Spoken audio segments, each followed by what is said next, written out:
Hey guys, tonight we're stepping into a bed so large it probably has its own weather system. Imagine this, you're asleep in a canopy of imported silk, breathing in an air cocktail that's part rosewater, part coal soot and part whatever your neighbour's factory has been belching out since dawn. Victorian London, at least for the rich, doesn't wake up so much as it sighs into existence. You probably won't survive this day intact. Not from lack of money, but from the sheer absurdity of trying to live like a gilded mannequin. So, before you get comfortable, take a moment to like the video and subscribe, but only if you genuinely enjoy what I do here. And while you're at it, drop a comment telling me your location and the local time right now. I love seeing where in the world you're listening from. Now, dim the lights. Maybe turn on a fan for that soft background hum, and let's ease into tonight's journey together. Your eyelids twitch open against a haze of London's ever-famous fog. Except up here, cushioned in the richest quarter of town, they don't call it fog, it's atmospheric mystery. The curtains around you are embroidered with gold thread so heavy that one servant's entire job is to prevent them from sagging under their own wealth. The canopy overhead looks less like fabric and more like someone tried to upholster a cloud, and underneath you, a mattress stuffed with feathers so rare you suspect an entire species of bird quietly went extinct to make sure you never know the horrors of a lumpy spring. You blink against the faint grey light seeping through. Morning in Victorian London doesn't burst into the room. It slithers in reluctantly, carrying soot on its shoulders and smelling faintly of yesterday's chimney fire. Your very first breath of the day feels like smoking a tiny cigar you didn't ask for. Congratulations, you're already overdressed in toxins. And then, the sounds start. Outside, horses clop along the cobblestones like impatient metronomes. Somewhere, a newsboy screeches headlines with the kind of cracked voice that suggests he's been shouting since infancy. And inside your own home, silence, broken only by the whisper of servants tiptoeing outside your chamber, waiting for the exact moment you twitch your toes so they can declare you officially awake. Imagine living in a world where your yawn triggers a military-grade operation. You stretch, or at least you attempt to. The duvet, stuffed with goose down and ambition, presses on you like a feathery anvil. Somewhere in the middle of that stretch you realize your limbs are not really yours, until three maids give clearance. Rolling over too quickly risks dislodging decorative pillows valued at more than a blacksmith's yearly wage. One joke Victorians never told out loud: the richer your bed, the harder it was to escape from. Eventually you summon the courage to ring the delicate bedside bell, polished to a mirror sheen and despising your fingerprints. A valet appears almost instantly. His footsteps are softer than gilt. His face so expressionless you wonder if he trained by staring at marble busts for hours. He glides forward carrying hot water, a tray of tea, and the faint implication that he knows what you dreamt about. This is not a man. This is a professional secret-keeping machine. The curtains part and you are greeted by what Londoners call sunshine. Don't be fooled, it's really a pale grey suggestion of optimism filtered through smog so thick pigeons need lanterns. Historians still argue whether the constant haze shortened lives or just made everyone look like extras in a Gothic painting. Either way, you inhale and cough delicately, testing the air like a sommelier swirling arsenic. Now, the fun part. Leaving the bed. On the one hand, it's enormous, warm, and layered with furs imported from animals you're not entirely sure were real. On the other, staying horizontal too long risks being mistaken for one of the marble statues lurking in your hallway. Victorian life is essentially a game of deciding whether to risk bed sores or social judgment. You compromise by demanding tea. The tea arrives with the pomp of a coronation, a silver tray, sugar cubes polished like jewels, and leaves imported from places most Londoners can't pronounce. You sip, the flavor delicate yet expensive, and instantly coat your tongue in enough sugar to guarantee your dentist's children will one day attend Oxford. The footman who delivers it vanishes like a magician, leaving behind only the faint aroma of bergamot and silent expectation. Your gaze drifts across the room. Every surface glimmers with decoration. Gilded mirrors, porcelain figurines, a desk piled with letters so embossed they could double as shields. Even the fireplace is ostentatious, coal already burning despite the fact that 2 entire servants spent half the night cleaning yesterday's ashes. Wealth in this house isn't about having enough. It's about having so much that maintenance becomes a full-time job for an army. You catch a glimpse of your reflection in the tall French mirror. Hair like a haystack sculpted by restless sleep, eyelids half shut, and a pillow crease across your cheek deep enough to be mistaken for battle scars. And yet, this too is privilege. You can look like an exhausted raccoon in lace, and people will still address you as my lord or my lady. Of course, not all mornings are equal. Some days, rumour has it, the air is so foul you can't see the street from your window. There are accounts of fog so thick carriages collided nose to nose and passengers politely debated whose fault it was while waiting for the horses to untangle themselves. Quirky detail. Some Victorians genuinely believed smog was healthy, a kind of mineral-rich spa mist drifting across the city. Others swore it was killing them slowly. Historians still argue whether the upper class truly bought into the smog therapy craze or just pretended to because it sounded fashionable. But inside this mansion, you are insulated. A faint knock announces the housekeeper, notebook clutched like a sacred text. She delivers the morning report. Sir, the weather outside is brisk, bordering on poisonous. The street is clear of peddlers. 2 horse-related incidents in the stable. Shall I schedule breakfast for a fashionable inconvenience at 9:30? You nod. It's comforting to start your day knowing someone else has already scheduled your minor tragedies. Somewhere beyond your walls, factory whistles scream, children scurry barefoot, and half the city wonders how to afford bread.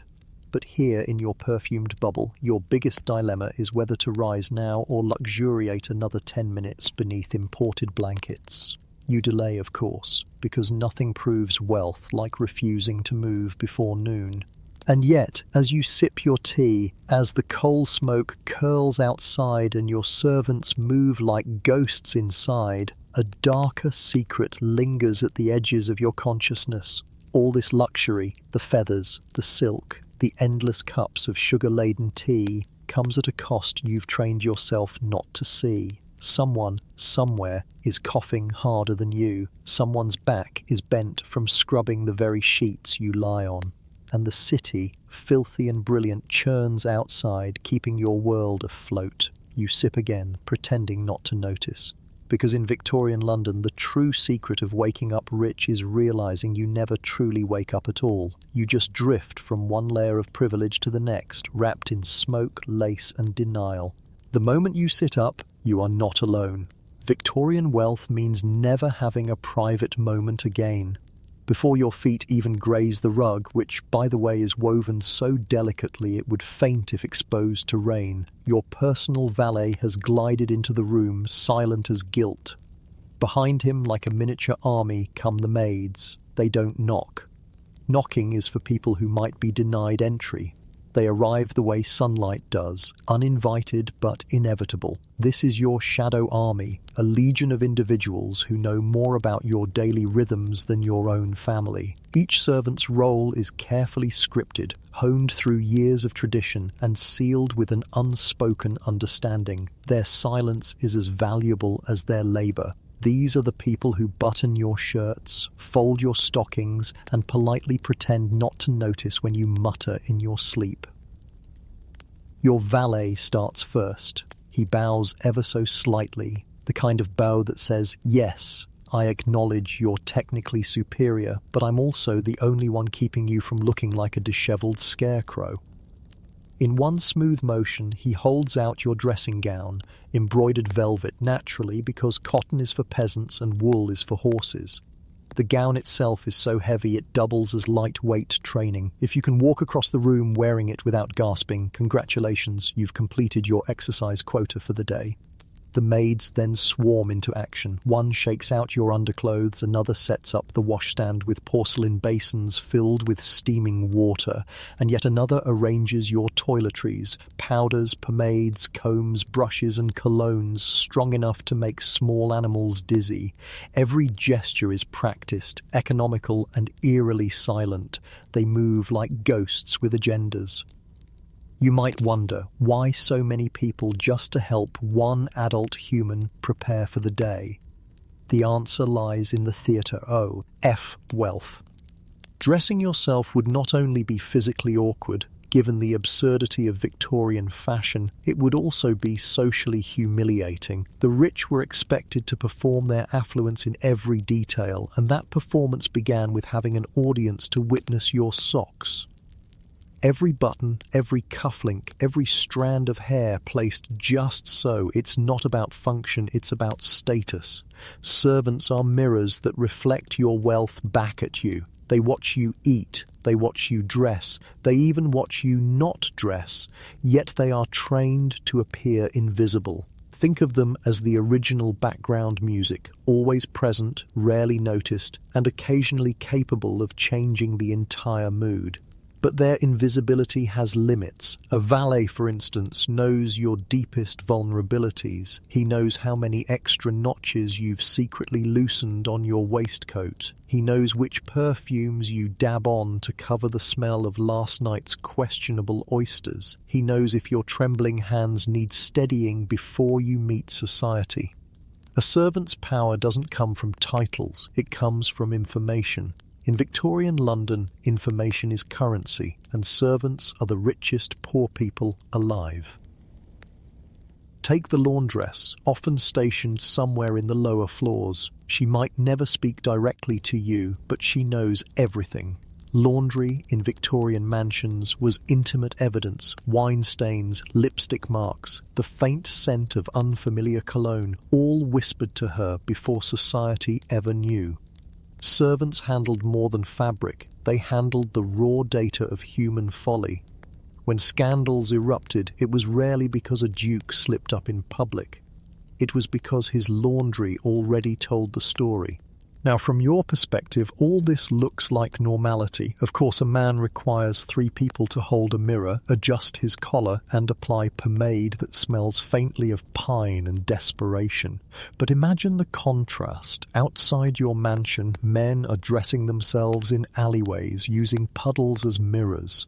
Women are pinning their hair with bones or scraps of ribbon. A single cracked comb is considered a treasure in the poorer districts, and here you are squinting at your valet because he polished your boots with slightly too much shine, throwing off the delicate balance between wealthy and trying too hard. Welcome to the theatre of class, where every act is staged and the audience, your peers, are merciless critics. What you don't see is the drama happening under your own roof. Servants form hierarchies just as vicious as the nobilities. The butler, stern and unflappable, looks down on the footmen. The housekeeper commands the maids with the authority of a general. The cook wages silent wars with the butler over kitchen deliveries, and every servant, no matter their station, looks down on the scullery maid, who spends her life scrubbing pots so large they could double as swimming pools. These rivalries aren't trivial. They determine how smoothly your life runs.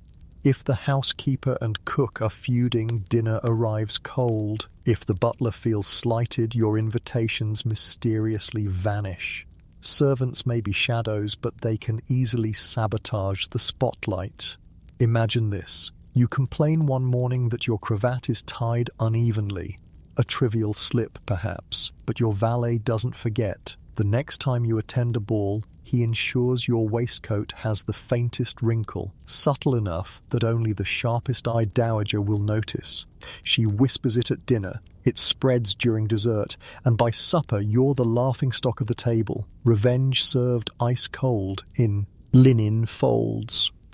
All this reliance on servants creates a paradox. On the surface you are powerful, commanding, dripping with influence, but in practice you are helpless, can't dress without them, can't eat without them, can't even fire them without worrying they'll sell your secrets to the gossip columns. The rich of Victorian London weren't just cushioned by their servants, they were shackled to them.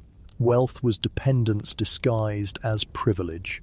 Finally, after layers of undergarments, waistcoat, jacket, gloves, and a hat balanced at a mathematically precise angle, you are ready. Ready, in this case, means sweating like a roast in August, ribs compressed by whalebone corsetry, and feet already plotting mutiny against your boots. The valet steps back, inspecting you like a painter admiring his canvas.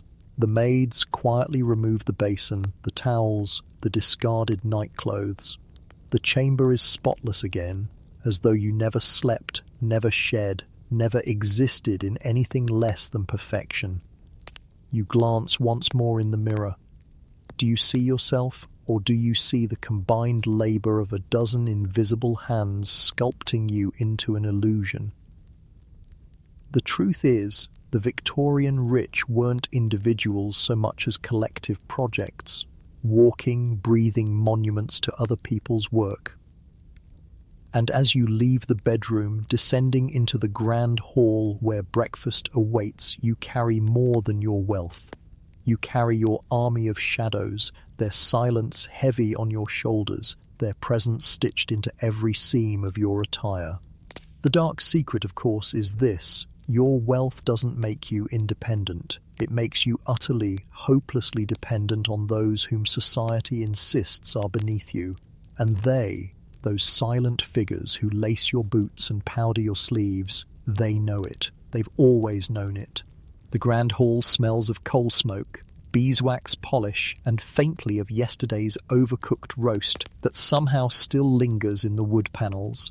Your shoes click against the marble floor, echoing just enough to remind you that someone spent 3 hours buffing them this morning so they could sing like crystal under your feet.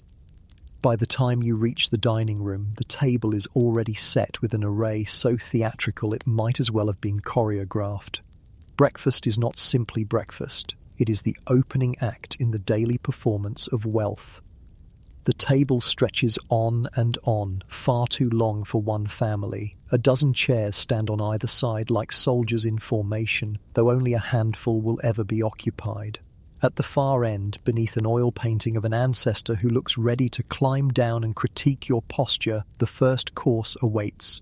A silver dome is lifted with a flourish by a footman who has rehearsed the gesture more times than you've signed your name. Inside, porridge, but not the ordinary working-class sludge that fills bellies in the East End. This porridge is drowned in cream so rich it could be considered butter's ambitious cousin, sprinkled with imported cinnamon that required weeks of travel across oceans. Beside it sit baskets of rolls, so perfectly shaped they look like sculptures of bread rather than food. There are eggs, soft-boiled, hard-boiled, poached, scrambled, because in Victorian London the greatest luxury was not choosing but having every option at once. Alongside them rests a platter of kippers whose smoky scent mingles with the sweetness of marmalade, giving the air a fragrance that is both enticing and faintly nauseating. And then come the fruits. This is the real display of power. Grapes from Spain, oranges from Seville, even a pineapple imported at ridiculous expense. For the rich, a pineapple wasn't simply eaten, sometimes ice. Tea wasn't eaten at all. It was displayed as a centerpiece, a spiky trophy proving that you could afford to transport a fragile fruit across oceans without caring if it rotted along the way. Eating it almost diminished its value. What mattered was that your guests saw it. You sit, and servants hover like satellites. One pours tea, another offers coffee. The tea leaves are delicate and perfumed, while the coffee is thick, black, and strong enough to wake even the sleepiest aristocrat. Sugar is spooned in by the cube, each one carefully tonged from a silver bowl, the crystals glinting like jewels. This is no ordinary sugar either. It comes from plantations across the seas, carried on ships and bought with fortunes, its sweetness underpinned by the bitter truth of labor you are trained not to think about. You lift a spoon and taste the porridge. It is both comfortingly bland and extravagantly excessive, the kind of food that makes you feel important simply because someone else made it for you. But the real point is not nourishment. Breakfast is not about filling your stomach. It is about rehearsing the daily charade of wealth, a slow reminder to yourself and others that you are not like ordinary people who snatch bread in haste on their way to work. You have the leisure to sit, sip, and chew without concern for the clock. The family trickles in, a brother bleary-eyed from a late night at the gentleman's club, a sister corseted into a posture so upright it borders on architectural. They greet one another not with warmth but with measured politeness. Affection is unspoken here, replaced by ceremony. Servants glide between chairs, replenishing cups, whisking away crumbs before they even hit the table. Silence reigns, punctuated only by the clink of silver against porcelain and the occasional murmur about the day's plans. Sometimes a guest joins, and then the performance intensifies. The table expands into a theatre of social competition. The guest might compliment the pineapple, and you must respond with a gracious laugh, as though having tropical fruit in smog-ridden London is entirely ordinary.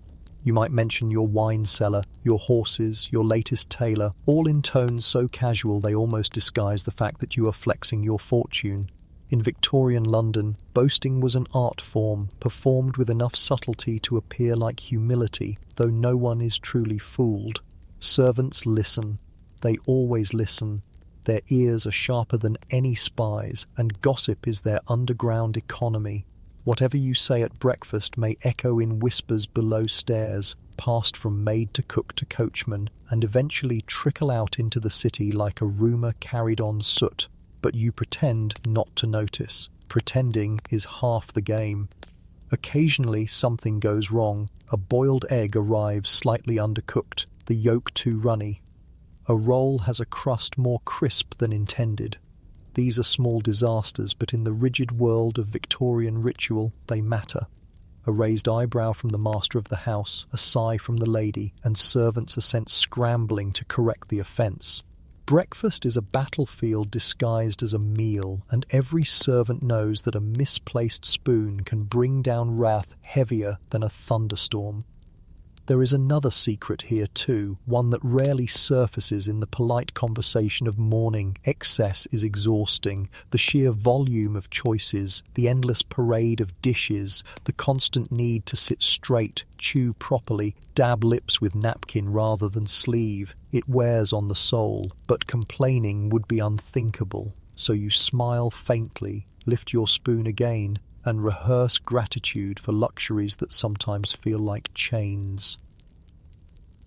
Meanwhile, beyond the walls, and other breakfast is happening. In cramped alleys and dim tenements, men and women eat crusts of bread, cold potatoes, or nothing at all. Smoke seeps through their windows too, but not perfumed with cinnamon. Children drink weak tea with more water than leaf if they're lucky. The same city that delivers pineapples to your table delivers hunger to theirs. And yet, in your world, this contrast is never acknowledged aloud. To admit it would puncture the fragile illusion that wealth is natural, deserved, even divine. You reach for the marmalade, spreading it across toast so thin it practically disappears.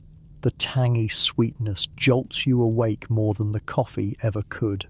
Around you, the family continues its quiet choreography. Your sister folds her napkin into a swan, your brother slouches despite his valet's efforts, and your father clears his throat ominously whenever conversation veers too close to gossip.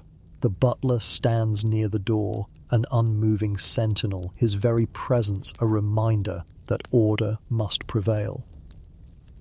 When breakfast ends, it does not end abruptly. Plates are cleared slowly. teacups collected with reverence, and the family rises one by one. Servants follow, collecting every crumb, polishing every surface until the table gleams once more, erasing all evidence that food was ever consumed here. The performance resets for the next act of the day. As you step away from the table, you realize something unsettling. The food was delicious, the service impeccable, the ritual seamless, and yet, beneath the silver and linen, a shadow lingers. Every pineapple is a monument to distance, every sugar cube a reminder of unseen hands, every servant's bow an echo of dependence. Breakfast is not a meal at all. It is the daily reminder that wealth thrives not on appetite but on the labor of others. And so you move on, corseted and gloved, stomach both full and strangely unsatisfied, ready to face a day of carriages, clubs, and carefully orchestrated social games. The excess of the morning lingers in your mouth, a taste equal parts sweet and bitter, and you carry it with you like a secret no amount of marmalade can hide. The butler knows everything. He knows when you overslept by 10 minutes, when the stable boy polished the carriage wheels unevenly, and when your aunt deliberately dropped her napkin to signal boredom during last night's dinner. He even knows the exact amount of sherry left in the decanter down to the final drop, and he will raise an eyebrow precisely when you think you might get away with pouring an extra glass before noon. You live in luxury, but he lives in omniscience. It's almost comical, the way he appears to float between floors like some Victorian spectre, always a second ahead of your needs. When you think about ringing for fresh gloves, he is already at your elbow, the gloves folded on a tray like delicate surrender flags. When you shift slightly in your chair, wishing someone would notice the draft in the dining room, he adjusts the curtains without a word, as if guided by telepathy, or more realistically, by decades of watching your family repeat the same little whims in endless cycles. Historians still argue whether butlers trained in subtle psychological observation or simply developed supernatural patience after years of being forced to iron newspapers flat. There's a strange power in his invisibility. You know he orchestrates every move of the household, yet society dictates that you barely acknowledge him in public. He manages the footman, the wine cellar, the schedule of meals, and even the level of candle wax melted in each chandelier. Too little wax, and the room seems miserly. Too much, and your guests wonder whether you're trying to host a séance without their consent. He strikes the balance like a maestro, conducting not violins but flame, wine, and whispered gossip. You often wonder whether he judges you, this silent man whose entire life seems devoted to ensuring yours runs without friction. After all, he's the one who hears every slammed door, or notes every scandalous letter tucked hastily into the fire, and knows exactly how often you change your mind about which cravat suits an evening of casual theatre. The footman may whisper in the servants' hall, the maids may giggle in the scullery, but the butler, he remembers. His memory is less a human faculty and more a weaponized archive. A quirky fact circulates even now in the dusty corners of Victorian lore. Some butlers were known to train their voices so low and resonant that even a single cough could silence an entire dining room. Imagine an orchestra conductor, except instead of violins he had your in-laws, and instead of sheet music he had generations of stubborn etiquette. You once tested this theory, laughing a bit too loudly during a dull discussion of municipal drainage, and sure enough, the butler released a gentle throat clearing that could have shamed an opera singer into silence. You lowered your voice at once, half convinced the man could actually reduce your fortune with sound alone. Historians still argue whether butlers remained loyal to their masters, or if they occasionally bent their vast intelligence towards subtle sabotage. There are anecdotes, suspiciously common, of wine being ever so slightly watered down when the master grew too demanding, or of a pompous guest being seated in a draughty corner by accident. Some accounts describe butlers who became confidants, privy to confessions whispered in moments of weakness. Others suggest they were master spies, feeding information across households and nudging the machinery of social alliances like quiet puppeteers. No one can prove it, of course, but then again, no one can disprove it either, and the very ambiguity is part of their myth. The silence of the butler is never empty. It's filled with things you'll never be allowed to know. That silence hovers in the hallways, steady as the tick of the long case clock, reminding you that your life is constantly measured against some invisible standard. You like to think you're in charge, that the house revolves around your decisions, but deep down you recognize the unsettling possibility. It is the butler who makes everything possible, and without him, the glittering edifice of your existence would collapse faster than a souffle in an East End kitchen. Sometimes, late at night, when the house is quiet and the guests have retired, you glimpse him moving through the corridors with a lantern. The sight is both eerie and oddly comforting. The flame flickers across polished silver, glinting off the stern set of his jaw, and you realize that while you dream in velvet beds, he's awake, ensuring that no draught disturbs your sleep, no lock is left unlatched, and no servant dares sneak a slice of pudding meant for tomorrow's luncheon. The wealthiest Victorian houses had guards, alarms, and thick curtains, but the real security was always the butler, half man, half legend, entirely indispensable. You can almost imagine future scholars sitting in smoky rooms arguing over this paradox. Was the butler the ultimate servant or the quiet master? Did he exist only to smooth your life into a satin sheet, or did you exist to provide him with the grand stage on which to perform his lifelong role? You'll never know. You'll only ever see the raised eyebrow, hear the discreet cough, and feel the weight of that ledger tucked beneath his arm like the household Bible. And in those moments when your fork wavers over the wrong dish or your letter opener trembles in your hand, you realize that wealth doesn't shield you from judgment. If anything, it places you under the gaze of the O. Neiman, who never forgets, never falters, and never truly serves anyone but the mysterious institution of propriety itself. The housekeeper rules the downstairs realm with the kind of authority that generals would envy. She is not merely an employee, she is the beating heart of the household, the guardian of its linen, the keeper of its secrets, and the wielder of a key ring so heavy it could double as a medieval weapon. You hear her before you see her, those decisive footsteps, that faint jingle of metal, and the peculiar hush that falls over the servants whenever she enters the room. For all the pomp and prestige upstairs, you know the true empire of order lies below, mapped in ledgers, inventories, and her legendary ability to appear at exactly the wrong or right moment. She carries herself with a kind of military grace, her black dress starched to within an inch of its life, her cap perfectly crisp, and her eyes sharp as needles.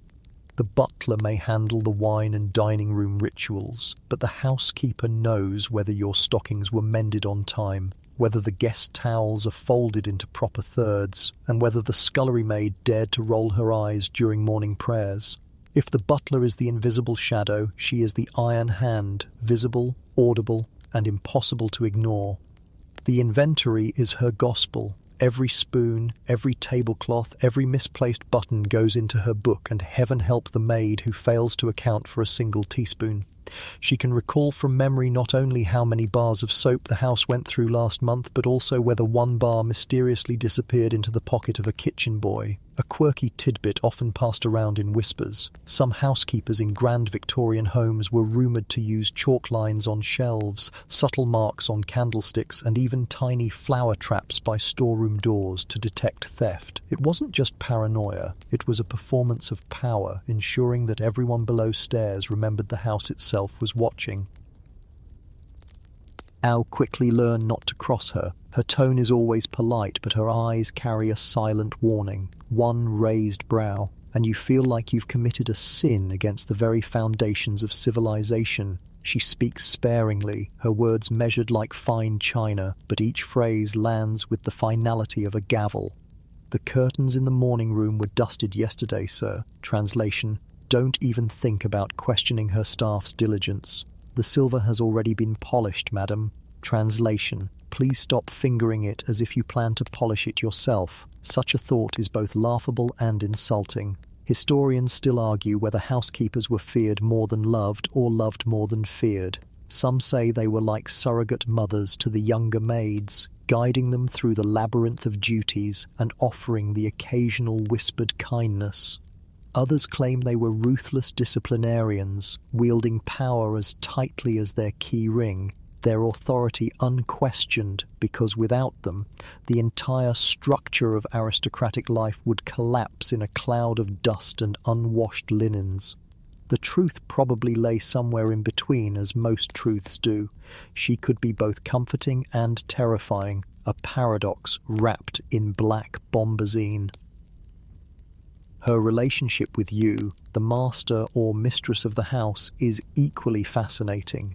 You may think of yourself as sovereign, but you know full well that her approval is not easily earned. She might nod curtly when you pass, a gesture so slight yet so monumental it could sustain your ego for weeks. You catch yourself wondering if she ever laughs, and sometimes you hear rumours from below that she does in the servants' hall at jokes about your eccentric cousin or the latest absurd hat you insisted on wearing. That thought unsettles you more than you care to admit. A quirky historical anecdote says some wealthy households paid their housekeepers more than junior clerks earned in banks, not just for cleaning or organising, but because these women managed budgets, ordered supplies, hired staff, and often dealt directly with tradesmen who might otherwise cheat the family blind.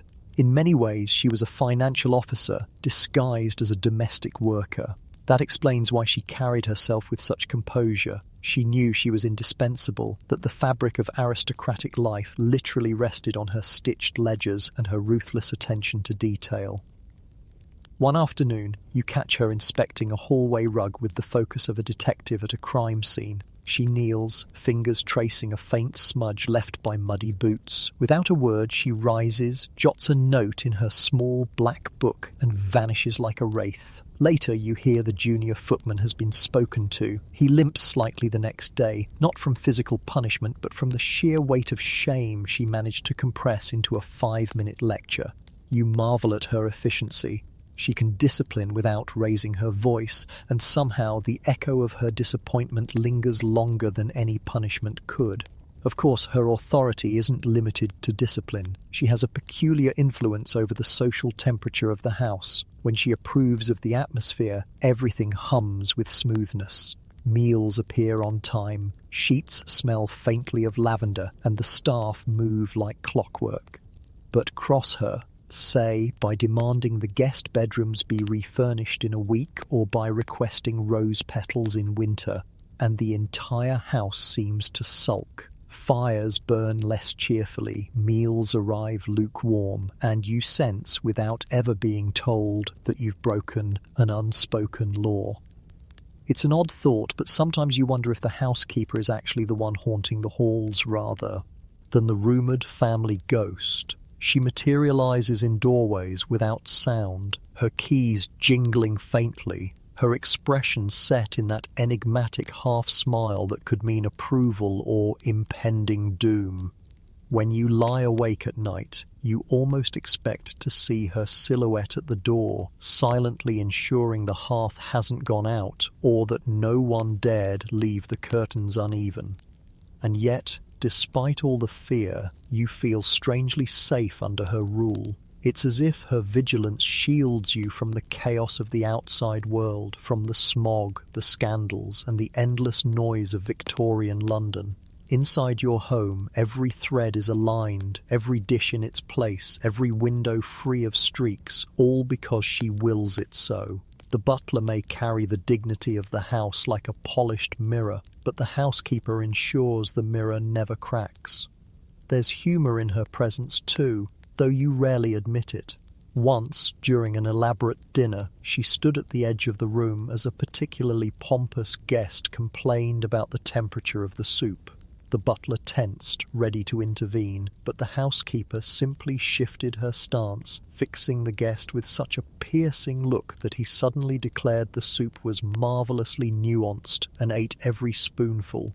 You nearly choked on your pheasant trying not to laugh. It was a reminder that while society may never write her name into history books, her influence shaped every polite smile, every satisfied guest, every illusion of grandeur.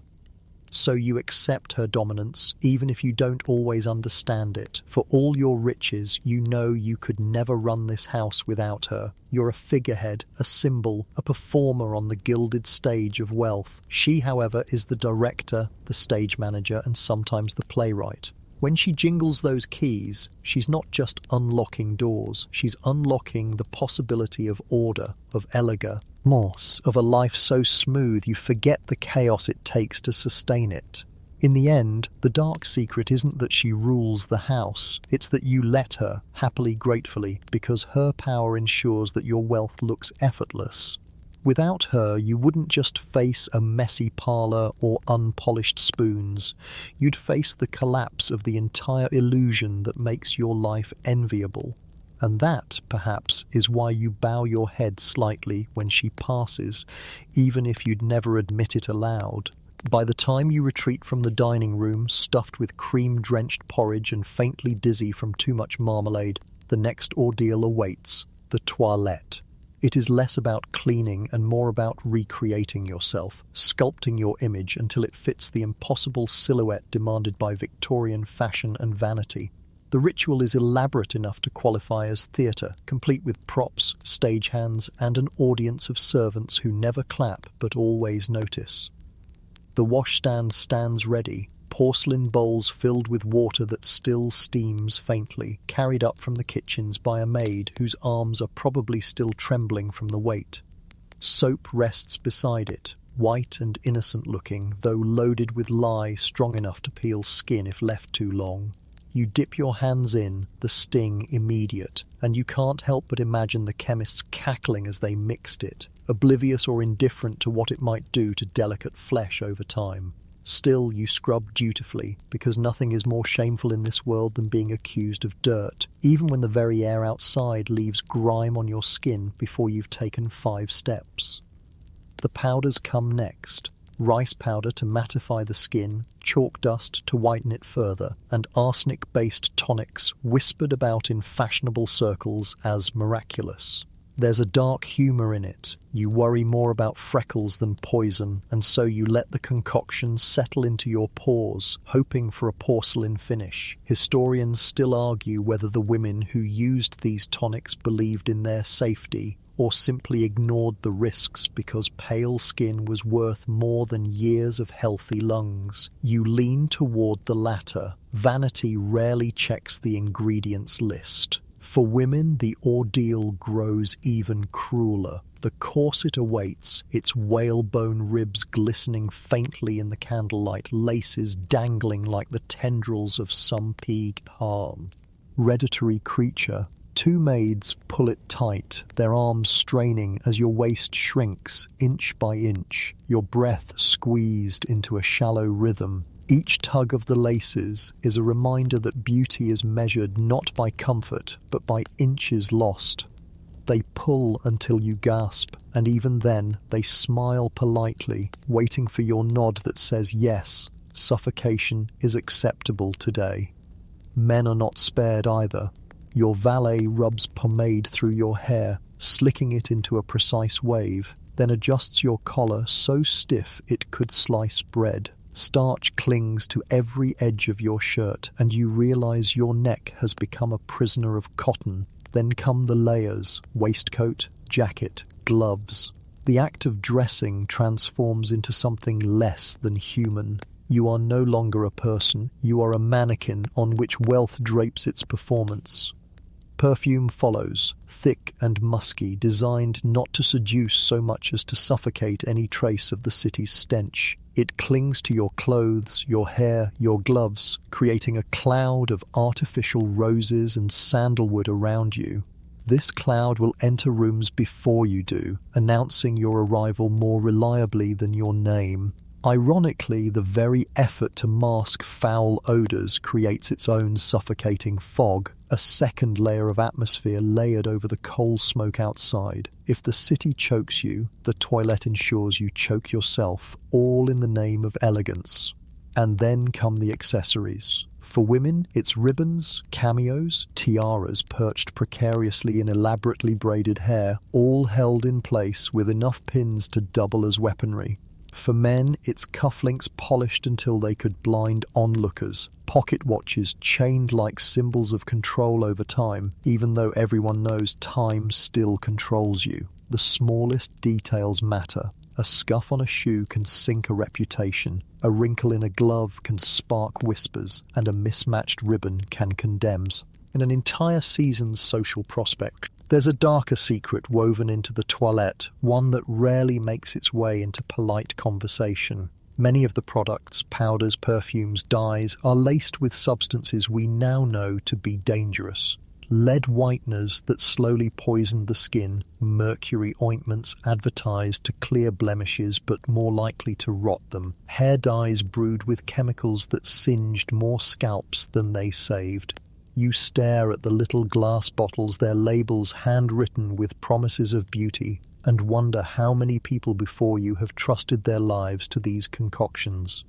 The irony is sharp. In a world obsessed with longevity, where doctors bled patients in the hope of prolonging life, the pursuit of beauty often did the opposite. The toilette is not only about the body, it's about the face you present to the world. And that face must never betray weakness. Servants smooth your clothes, pat stray hairs into place, dab the faintest hint of rouge if your skin looks sallow, all while you sit as motionless as a statue. You become less a person and more a canvas. When they step back at last, satisfied with their work, you feel less like yourself and more like a painting, framed, perfected, but somehow hollow. Outside, carriages rattle, factory whistles shriek, and children cry in the streets. Inside, you are being sculpted into a creature who appears untouched by hardship, floating through society on a cushion of artifice. That cushion is heavy, though, heavier than any corset or collar. It demands not just money, but constant vigilance. You must never relax, never slump, never sneeze without covering your mouth with lace. The toilette is not a preparation for the day.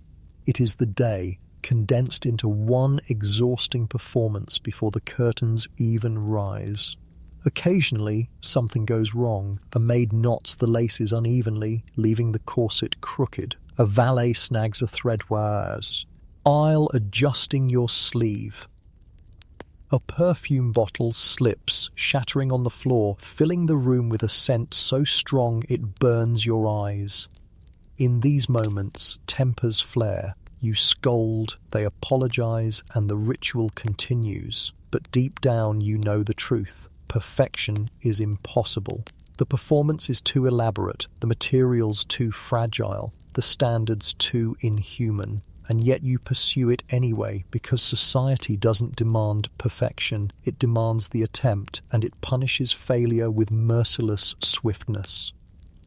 You finally stand, your body cinched, your hair gleaming, your skin powdered, your clothes crisp enough to make movement awkward. You feel taller, slimmer, more imposing, but also less real. The toilette has done its job. You are a figure carved from wealth, draped in artifice, and perfumed into submission.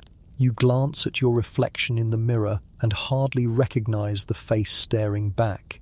It is beautiful, yes, but it is also alien, a mask constructed from lie, starch, and ambition. The dark secret, of course, is that beneath the powder and perfume, beneath the lace and pomade, you are still human.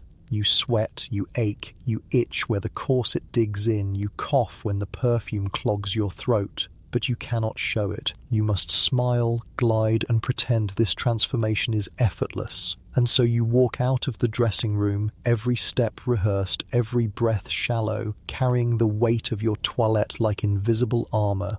The toilette leaves you looking polished, perfumed, and faintly suffocated, but the performance is far from over. The next stage of your day begins in the drawing room, that peculiar Victorian invention where families gather not to rest, but to posture. On the surface, it is a room for leisure, all settees and soft rugs, decorated with china vases too fragile to touch, and piano sheet music scattered artfully on the stand. In truth, it is a theatre, a carefully curated stage where every gesture is observed, every word measured, and every silence interpreted like scripture. The fire is already lit, its flames dancing in a grate so ornate it could double as a crown jewel. Heavy curtains filter the grey daylight into a pale golden glow, flattering to both complexion and ego. You sink into an armchair that feels less like furniture and more like a declaration of status. Carved mahogany, clawed feet, velvet cushions. The room smells faintly of lavender water and coal smoke, an odd marriage of refinement and industrial grit that could be the official fragrance of Victorian London. Family members trickle in. Your sister sweeps through the doorway, skirts rustling like a whispered argument, her corset so tight her spine might snap if she bends too quickly. She carries a letter, unopened but displayed conspicuously, as if the mere possession of correspondence from a distant suitor enhances her social glow. Your brother slouches in next, still smelling faintly of tobacco and last night's brandy, and immediately begins fiddling with the silver paper knife on the writing desk.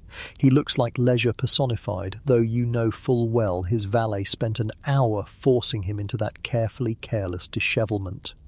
Conversation begins tentatively, like actors warming up before the real play. The weather, of course, is the opening line. It always is. Grey again, damp again, fog-cree.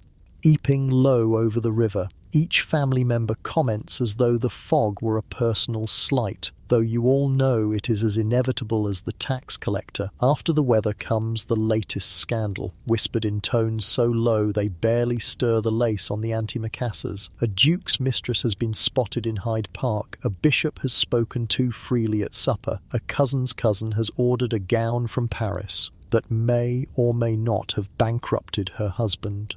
The charade begins to gather pace. Letters are read aloud, not the content necessarily, but the existence of them. A letter from a viscount is unfolded with delicate fingers, admired for its seal, its handwriting, its very paper.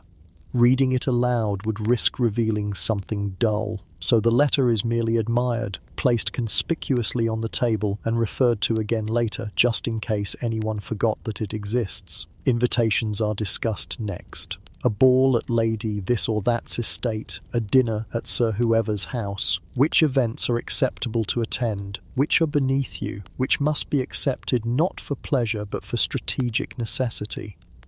The drawing room is less about leisure and more about battle planning, with the battlefield being society itself. All the while, servants pass quietly in and out, carrying trays of tea and small cakes. Their presence is acknowledged only in the lifting of cups or the placing of crumbs onto delicate saucers. But they are listening, always listening. Gossip filters downstairs as surely as coal dust seeps through London's fog. By evening, the scullery maid will know that your sister's letter exists, and the coachman will joke about it while polishing the wheels. The drawing-room charade, you realise, is not confined to four walls. It echoes across the entire house. There's a peculiar pressure in this ritual. You must look relaxed without being lazy, cheerful without being frivolous, clever without being unladylike or ungentlemanly. Every remark is a tightrope walk across propriety. A careless joke might brand you vulgar. Too much silence, and you appear dull. Even your posture is political. Slouch, and you seem rebellious. Sit too straight, and you risk looking anxious. The room becomes a gallery of statues, each carefully arranging themselves into positions that appear natural, but are anything but. Sometimes, to break the monotony, someone sits at the piano. The music is rarely good, an enthusiastic but clumsy attempt at Chopin or a hymn hammered out with more zeal than skill. But that is not the point. The point is to demonstrate accomplishment, to prove that leisure has been used productively. Applause follows, polite but never too loud, lest it suggest actual enthusiasm. Then conversation resumes, punctuated by the faint clink of teaspoons against porcelain.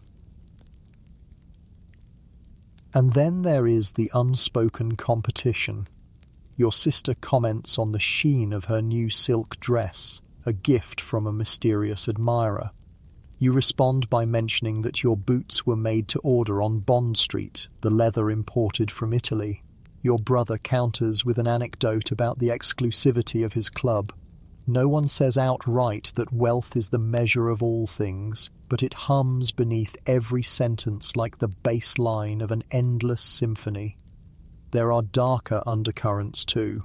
The drawing room is where grudges are rehearsed and alliances tested. A single remark about an absent cousin can set off ripples that echo through dinner parties for weeks. A poorly timed laugh can brand you cruel. A misplaced sigh might suggest boredom with the family itself.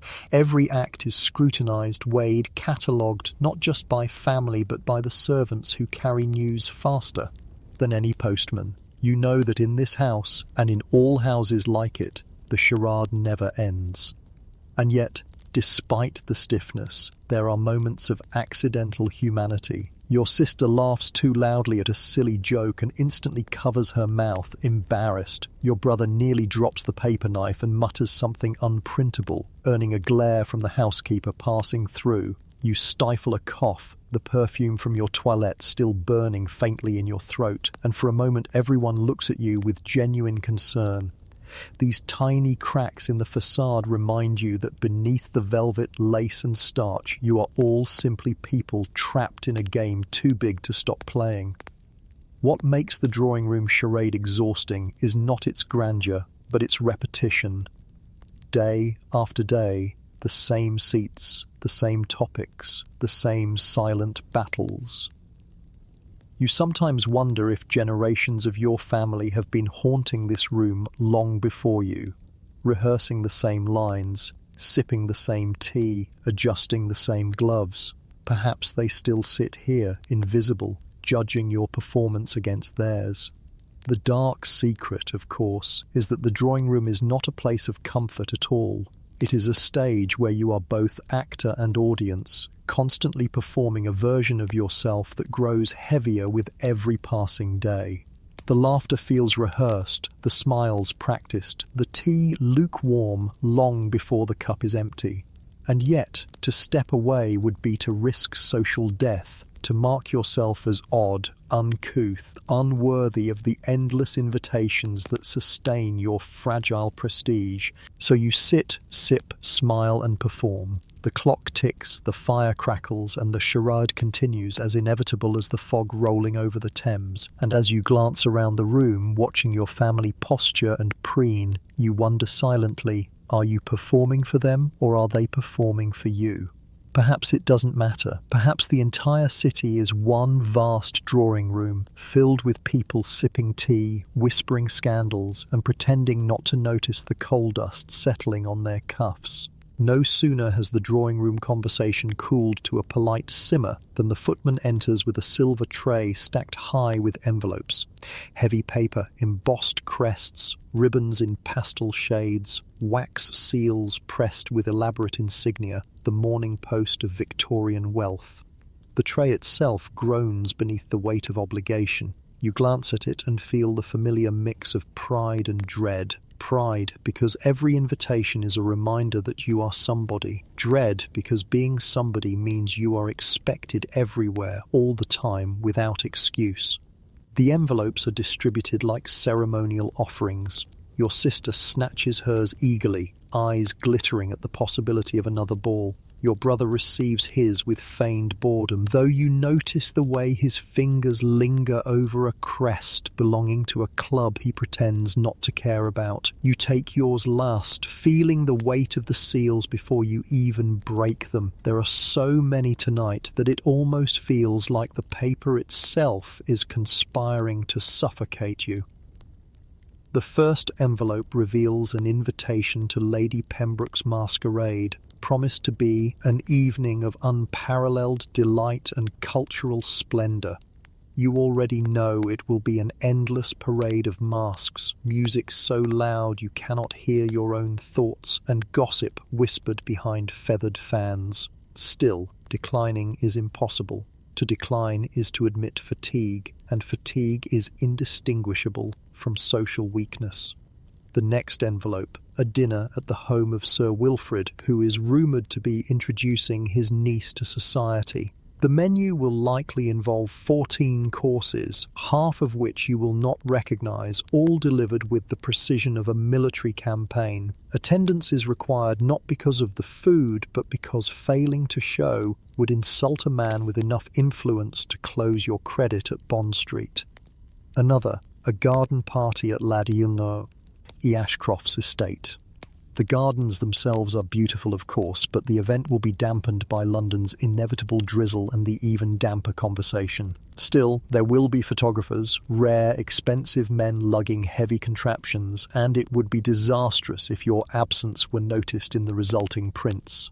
And then the smaller ones, tea here, a musicale there, endless little gatherings that seem harmless individually but collectively devour your calendar like moths in a wardrobe. You look at the pile and realise once again that your life is no longer your own. It belongs to the invitations, to the seals, to the wax that binds you to 1,000 obligations. The family debates each one with the seriousness of generals planning a campaign. Your sister insists she must attend the masquerade to unveil her new gown. Your brother scoffs, declaring the dinner with Sir Wilfrid the only event of consequence. Your father grumbles about expenses, while your mother quietly tallies which families cannot be offended by absence. Servants hover nearby with ledgers, ready to note down the final decisions so the household can be mobilised. Attending a ball means fresh flowers in the hair, gowns brushed, gloves laundered, carriages polished, and servants trained to execute the evening like clockwork. Each invitation ripples outward into 100 tasks. The dark humour is that none of these events are meant to be enjoyable. They are tests, trials, arenas of silent judgment. At Lady Pembroke's, you will be measured by the quality of your mask. At Sir Wilfrid's, your table manners will be scrutinised with forensic precision. At Lady Ashcroft's, your ability to endure drizzle while maintaining charm will determine whether you are invited again. Leisure, in this world, is labour disguised as entertainment. You imagine for a moment refusing all of them, tearing the envelopes in half and spending an evening by the fire with a book. The fantasy lasts only seconds. To refuse society is to vanish from it. And in Victorian London, vanishing is worse than scandal. A scandal can be discussed, debated, even forgiven.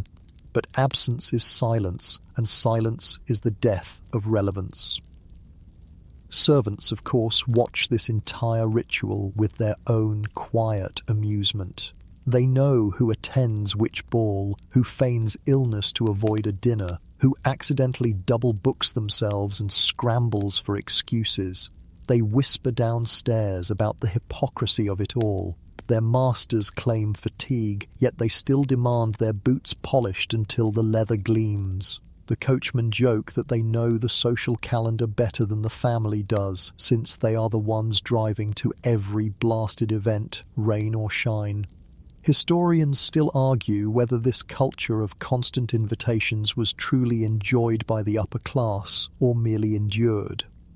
Some diaries suggest genuine excitement, with young debutantes scribbling breathless entries about each dance. Others read like confessions of exhaustion, noting with despair the endless procession of dinners, teas, and musicales.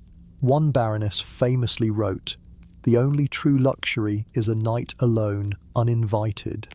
Her words, whispered among servants, sounded almost scandalous, as if refusing society were an act of rebellion greater than any affair. Your own stack of invitations grows higher as the morning wears on.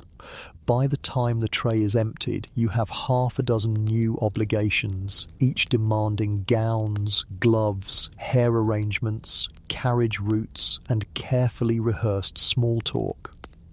You wonder whether the ink on these envelopes contains some hidden toxin, because every time you touch one, you feel more tired. And yet, when you glance at your sister's glowing face as she clutches her letters, you understand. For her, the invitations are not chains but wings. They promise attention, admiration, possibility. For you, they promise exhaustion.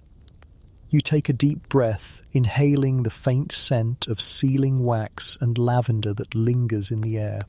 The drawing room looks the same, but the atmosphere has shifted.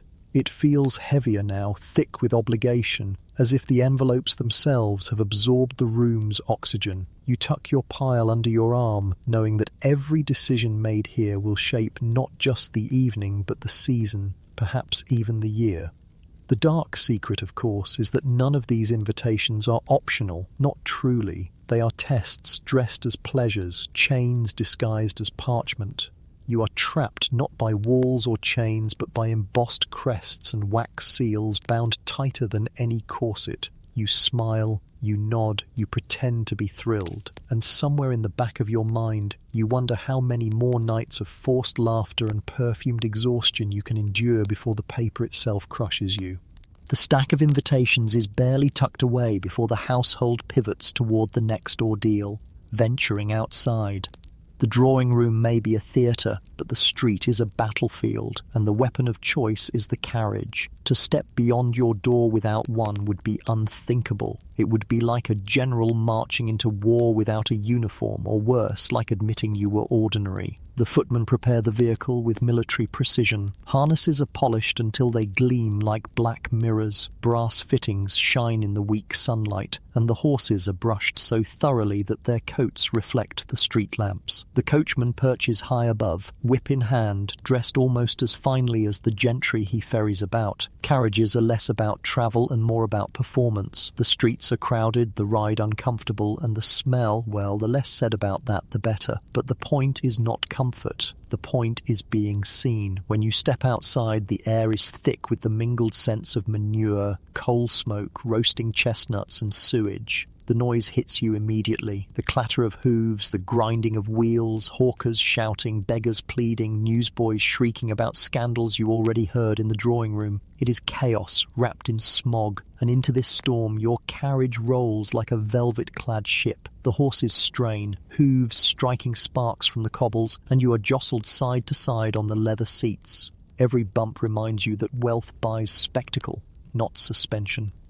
The street is alive with motion. Carriages of every kind choke the road. Broughams, landaus, hansoms darting recklessly between the heavier coaches. Gentlemen in top hats peer out from behind glass, ladies in feathered bonnets hide behind veils, children press noses to windows sticky with breath. Each carriage is a moving box of secrets, and each sex rattles over the stones, competing for space, for attention, for dominance. A slower vehicle ahead means not just inconvenience, but insult. To be forced to follow another carriage too long suggests you are less important, and so drivers crack whips, shout curses, and jostle dangerously for position.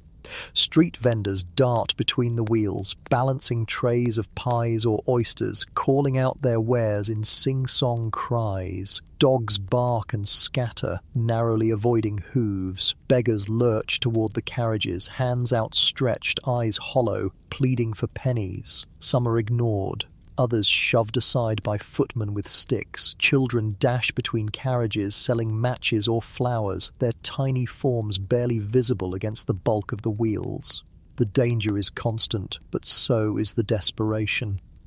You catch sight of a costermonger with a cart of cabbages, shouting louder than the coachman, his horse stubbornly refusing to move. Behind him, carriages pile up in a knot of frustration. Tempers flare. A gentleman leans out of his window, waving a cane. The coachmen shout at one another, reins snapping, curses flying thick as the soot in the air. For a moment the entire street seems to hold its breath, then lurches forward again in a surge of hooves and wheels. It is chaos, yes, but it is also routine. Everyone knows the rhythm, even when it looks like collapse. Historians note that Victorian streets were as dangerous as they were crowded. Accidents were common. horses spooked by sudden noises, wheels snapping on uneven stones, children crushed under the weight of progress. Yet the wealthy rarely walked. Walking was left to clerks, shopgirls, and urchins. To be seen on foot, unless in a park during the prescribed hours, was to admit defeat, so you endure the jolts, the smells, the chaos, because the alternative is unthinkable. Inside the carriage, conversation struggles against the noise. Your sister fusses with her veil, complaining of the dust.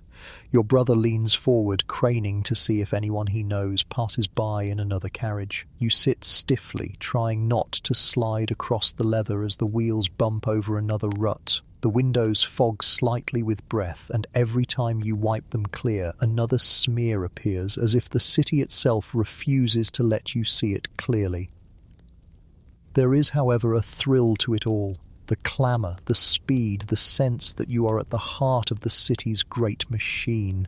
You glide past shop fronts glittering with gaslight, past ragged children chasing wheels, past policemen swinging lanterns. For all the discomfort, you feel the eyes of the crowd upon you. To them, your carriage is a symbol, a moving monument to wealth. They may mutter, curse, or envy, but they notice. And in Victorian society, to be noticed is to exist.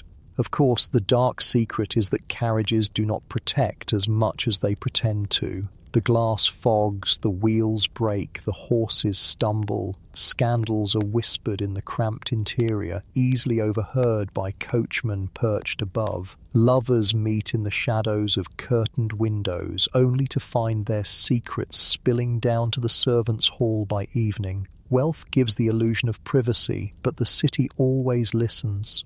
The street itself is alive, carrying gossip as swiftly as the wheels carry you. At a crossroads, the chaos peaks. Hansom cabs dart like insects, carriages grind wheel against wheel, drivers shouting themselves hoarse. A flower seller weaves between them, thrusting roses at passengers, and a beggar lunges too close, nearly struck by a horse's hoof. For a moment, everything teeters on the edge of disaster. Then, somehow the knot untangles, and the street surges forward again, the chaos swallowed into motion. It is a miracle of constant near collapse, and you realise this is what London is. Not order, not harmony, but perpetual chaos that somehow refuses to fall apart. You lean back against the seat, feeling the carriage sway, smelling the mix of manure and perfume that defines your life. The city rattles past, alive, dirty, brilliant, and as you watch it through the streaked glass, you understand that the carriage is not just a vehicle. It is a cage, a gilded, leather-lined cage rolling through chaos, promising safety while reminding you every second that the world outside is never truly shut out. When the carriage finally rattles to a halt and you are disgorged from its leather-lined belly, the destination is rarely a mystery. For the men, it is the gentlemen's clubs, smoke-filled sanctuaries where the air is thick with cigar fumes and thicker still with self-importance. For the women, it is the pastel parlours of charity societies, ostensibly devoted to noble causes, but in practice serving as arenas for gossip disguised as benevolence. Both spaces claim to elevate their members, and both reveal, in their own ways, the peculiar absurdity of Victorian wealth. The Gentleman's Club rises before you like a temple, its facade austere, its brass plaque discreet, yet somehow louder than a fanfare. Membership is everything. To be admitted into the right club is to be stamped with approval by society itself. To be excluded is to wander the margins, forever suspect. Inside, heavy doors swing open into an atmosphere of immediate claustrophobia. The carpets are so thick your shoes sink as though into peat bogs. Oil paintings glare from the walls, ancestors with powdered wigs staring down in eternal judgment. The air smells of leather, port, and ambition. Here men sprawl in leather armchairs, legs crossed, newspapers held aloft like shields. Their hats rest on hooks, their voices rumble through the smoke, discussing politics, finance, or the scandal of the hour. They pretend to ignore one another, each absorbed in his own fortress of newsprint, but every word carries meaning. A remark dropped casually about shares in a railway company could send ripples through the stock exchange by morning. Silence itself becomes a language. When a man clears his throat but doesn't speak, it signals disapproval. When he folds his paper noisily, it signals disdain. The bar is perpetually manned, decanters gleaming in the low light, glasses filled and refilled as if by magic. Port, sherry, that brandy. Each sip is less about taste than about ritual. To drink is to belong. To refuse is to invite suspicion. The club's library offers rows of books, but they are rarely touched. Reading is secondary to being seen reading, preferably in a pose of dignified thoughtfulness, preferably beneath a portrait that suggests your family tree intertwines with Parliament. Not all clubs are equal, of course. Some pride themselves on exclusivity so severe that even dukes must wait years for admission. Others open their doors to rising industrialists, men of new money, tolerated because their wealth is too large to ignore. Rivalries simmer between them. A man spotted at the wrong club may find invitations to balls mysteriously dry up. The city may be vast, but the social world is a narrow cage, and clubs are its bars. If the men disappear into smoke and brandy, the women are no less trapped, though their cages are lined with lace. Ladies' societies meet in drawing rooms painted soft pastels, with tea served in delicate china cups and embroidery hoops lying conveniently on tables. Their declared purpose might be charitable, sewing garments for orphans, raising funds for missions abroad, organizing bazaars to benefit hospitals. But beneath the surface, these gatherings hum with rivalries just as sharp as any fought in a gentleman's club. One woman boasts of a subscription raised for a school in India. Another counters with the tally of blankets sewn for a London orphanage. Yet another, sipping her tea with calculated serenity, lets slip that her husband donated a new organ to the parish church. Each act of generosity doubles as an act of competition. The language is one of kindness, but the grammar is pure rivalry. Even the embroidery becomes performance, whose stitches are the neatest, whose patterns the most refined. The cloth itself will eventually clothe the poor, but in the moment, it serves as a scorecard for social standing. The conversation, like the embroidery, is stitched with threads of gossip. Whispers about Lady Pembroke's masquerade, speculation about Sir Wilfrid's niece, murmurs about a neighbour's mysteriously hasty trip to the countryside. Each remark is delivered with a smile, each scandal folded neatly into the fabric of charitable chatter. Servants pour more tea, refill plates with tiny sandwiches, and pretend not to hear. But as always, they do hear, and by evening the coachmen outside will know as much about the orphan fund as they do about the masquerade masks. The irony, of course, is that both men and women believe their clubs and societies are sanctuaries, places of relief from the pressures of daily life. Yet both are performances, just as much as the drawing room or the ballroom. The gentlemen feign deep concern for politics while calculating investments. The ladies feign selfless charity while tallying their stitches against one another's. Everyone smiles, everyone pretends, everyone judges. There are moments, however, when the illusion cracks. A man snores too loudly in his leather chair, drool staining the newspaper he pretends to read. A lady pricks her finger on her embroidery needle, and the tiny bead of blood feels almost scandalous in its humanity. Someone laughs too freely, breaking the rhythm of polite murmurs, and for a moment the room feels alive, real, even joyful. Then the spell reasserts itself. Posture is straightened, voices lowered, masks replaced. The performance resumes. Historians still debate whether Victorians actually enjoyed these rituals or merely endured them. Diaries reveal both extremes. Some men wrote rapturously of evenings spent debating in smoke-filled rooms, while others confessed to crushing boredom. Some women found true satisfaction in charitable work, while others admitted their only joy came from the whispered scandals passed along with the teapot. Perhaps the truth is that enjoyment and endurance are not opposites here, but companions, woven together like the warp and weft of a fabric too tightly bound to separate.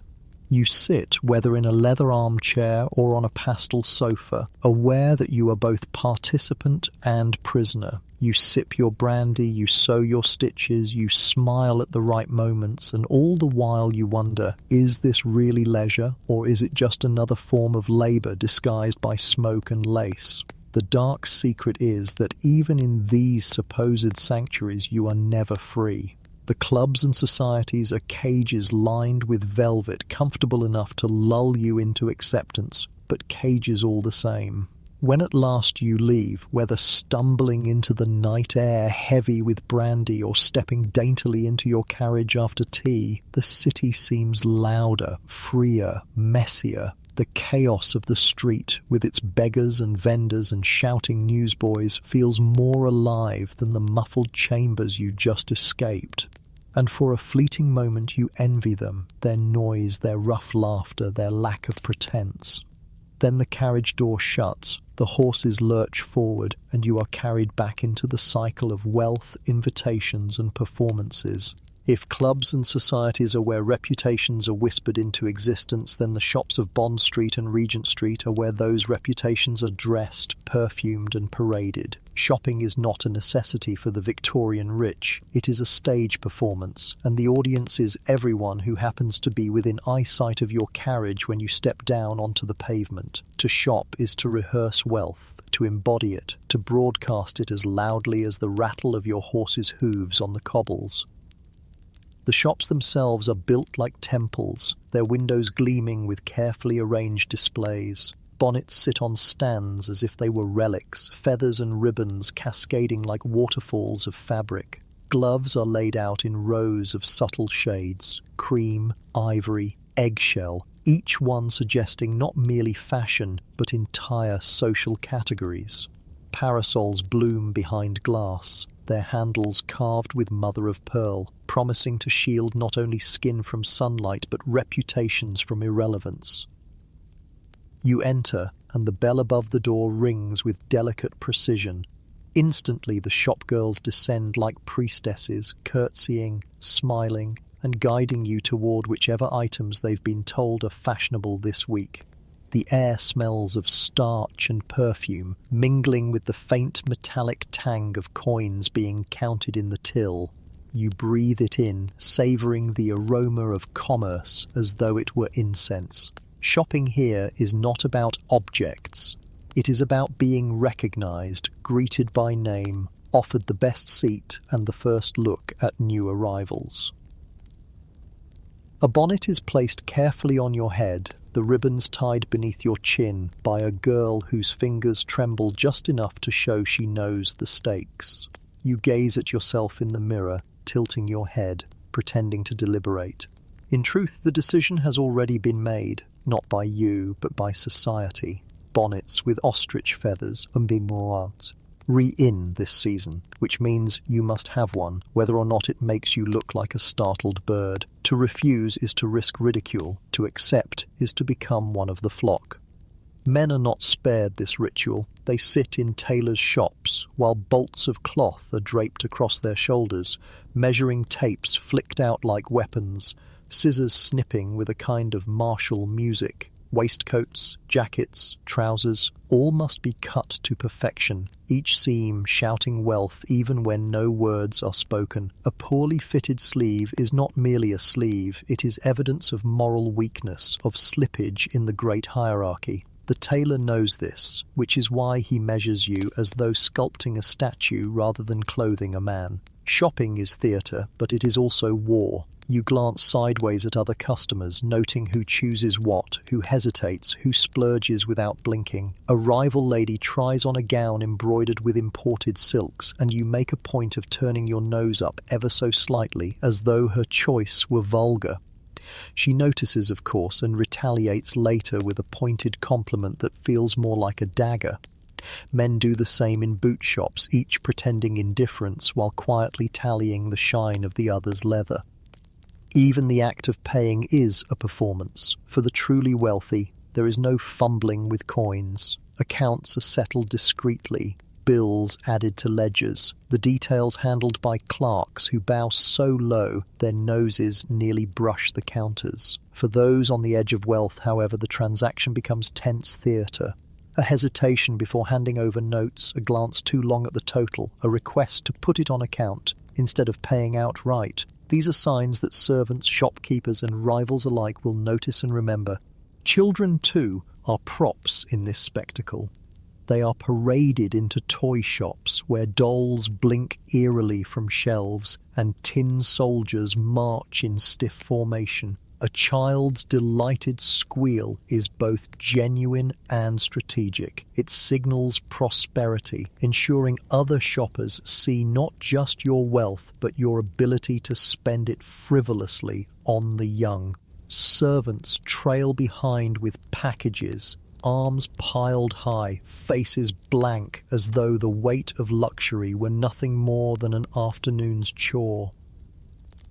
Outside, the carriages line the street like mobile jewellery boxes. Coachmen wait stiff-backed, horses snorting, while packages are loaded. The spectacle does not end at the shop door. It spills onto the pavement where beggars watch with hollow eyes and vendors hawk trinkets in desperate counterpoint. The contrast is striking. Velvet and rags, pearls and grime, yet both belong to the same city, two halves of the same relentless performance. Historians still debate whether Victorian elites actually enjoyed shopping or merely endured it as obligation. Some letters gush about new fabrics from Paris, about the thrill of unveiling a gown at a ball before anyone else owned one. Others complain of fatigue, of endless fittings and the suffocating cycle of trends. One satirical cartoon from the period depicts a lady buried beneath a mountain of hat boxes, her expression halfway between delight and despair.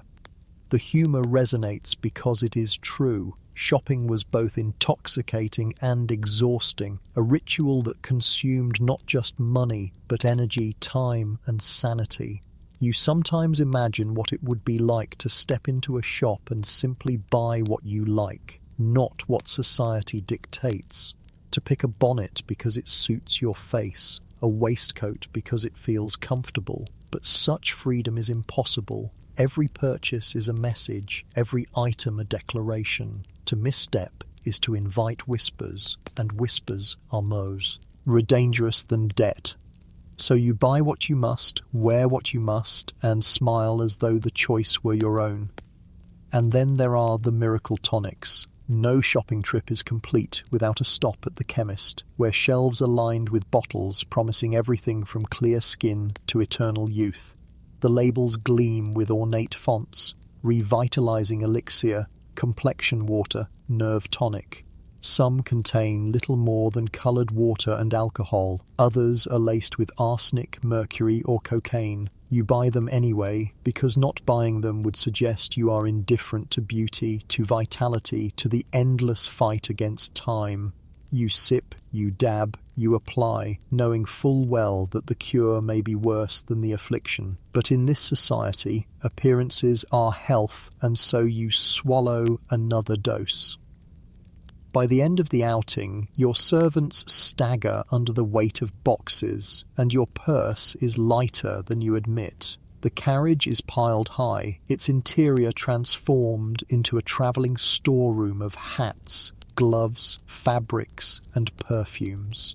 You lean back against the leather seat, exhausted yet triumphant, aware that the real victory is not in owning these things, but in being seen to have acquired them. Shopping has achieved its purpose. You have reaffirmed your place in the grand charade, even as it drains you. The dark secret, of course, is that the theatre never ends. The items you bought today will be outdated tomorrow, replaced by newer fashions, fresher fabrics, stranger tonics. The cycle never stops because it is not designed to stop. It is designed to keep you chasing, spending, performing. Wealth here is not stability, it is motion. Endless motion, rattling forward like a carriage on cobblestones, always a little too fast, always a little too loud, always threatening to collapse but never quite doing so. And so you return home, packages stacked around you. Oh, head buzzing with the day's purchases. You know you will repeat it tomorrow and the day after and the day after that, until you can no longer distinguish between what you bought and who you are. Shopping is theatre, yes, but it is also identity, and the longer you play the role, the more you wonder if there is any person left beneath the costume. By the time the packages are unloaded and the servants scurry off to sort them into wardrobes, storerooms and dressing tables, the clock is inching toward luncheon. This is not lunch in the modern sense of a sandwich grabbed between errands. No, luncheon in a wealthy Victorian home is another performance, another act in the long daily theatre of privilege. And like all acts, it comes with its own peculiar rituals, its own menu of eccentricities, and its own subtle torments disguised as delicacies. The dining room is reset, though it looks much the same as it did at breakfast. Heavy curtains framing tall windows, carpets muffling footsteps, and a table stretched so far it could double as a cricket pitch. The butler stands sentinel at the door, flanked by footmen who carry trays as though they were balancing relics. You take your seat, corset biting into your ribs, gloves removed but posture still rigid. The family assembles, each member slipping into position with the inevitability of chess pieces taking their squares. The first course arrives, and with it the reminder that Victorian chefs delighted in gelatin. Not the bright, fruity wobble you might imagine today, but elaborate savoury moulds, cold fish encased in translucent jelly, vegetables suspended like insects in amber, chicken pressed into shapes that tremble on porcelain plates. These gelatin creations are considered the height of refinement, proof of culinary mastery, because making them requires time, skill, and an abundance of ingredients. To eat them, however, is to test your gag reflex while smiling politely. You spear a trembling morsel, slip it past your lips and chew slowly, pretending it tastes of sophistication rather than glue. Next comes soup. Be not in modest bowls. No, this is a tureen so large it requires 2 footmen to carry, steaming with scents of beef, mutton or turtle. Yes, actual turtle, imported at great expense and simmered until unrecognizable. You sip carefully, aware that slurping is unforgivable, though the heat threatens to scorch your tongue. A bread roll arrives, crusty and flour-dusted, and you break it silently, crumbs pattering onto your plate where a maid waits, napkin in hand, ready to swoop in and erase evidence of imperfection. The courses proceed in relentless succession. Cold meats sliced with surgical precision, delicate sandwiches stacked like architectural models, pies filled with eels, puddings savoury rather than sweet. There is cheese, of course, its aroma filling the room like a third guest, and salads dressed not lightly but with oil and cream heavy enough to sink a ship. Each dish is ornate, excessive, designed less for taste than for spectacle. A quail stuffed with forcemeat, a ham glazed and garnished with pineapple, a pastry tower so fragile it collapses if breathed on too hard.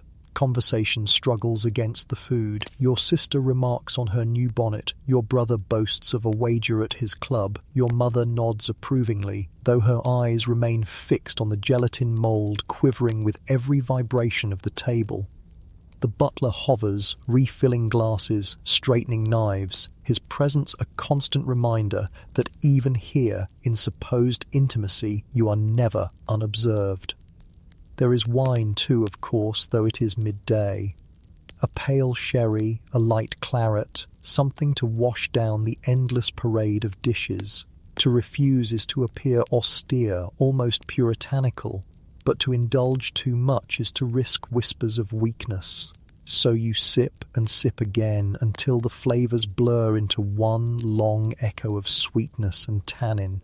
By the time the packages are unloaded and the servants scurry off to sort them into wardrobes, storerooms and dressing tables, the clock is inching toward luncheon.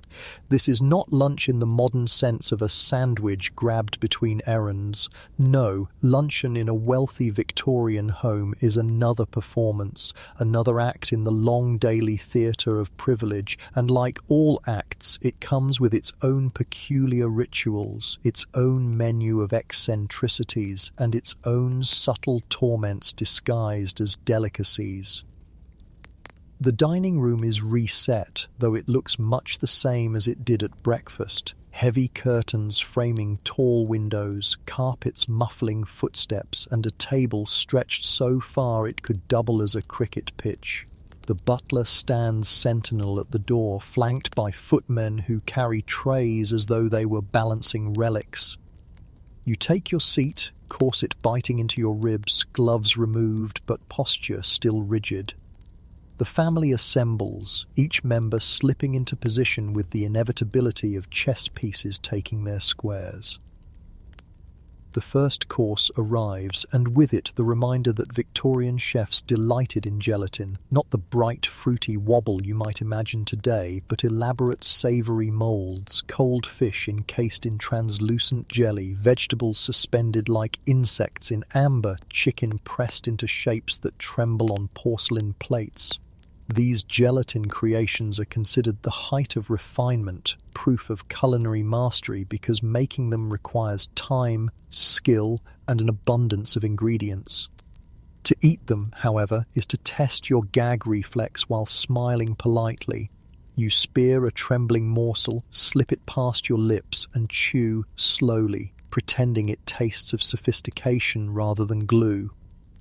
Next comes soup, but not in modest bowls. No, this is a tureen so large it requires 2 footmen to carry, steaming with scents of beef, mutton, or turtle. Yes, actual turtle.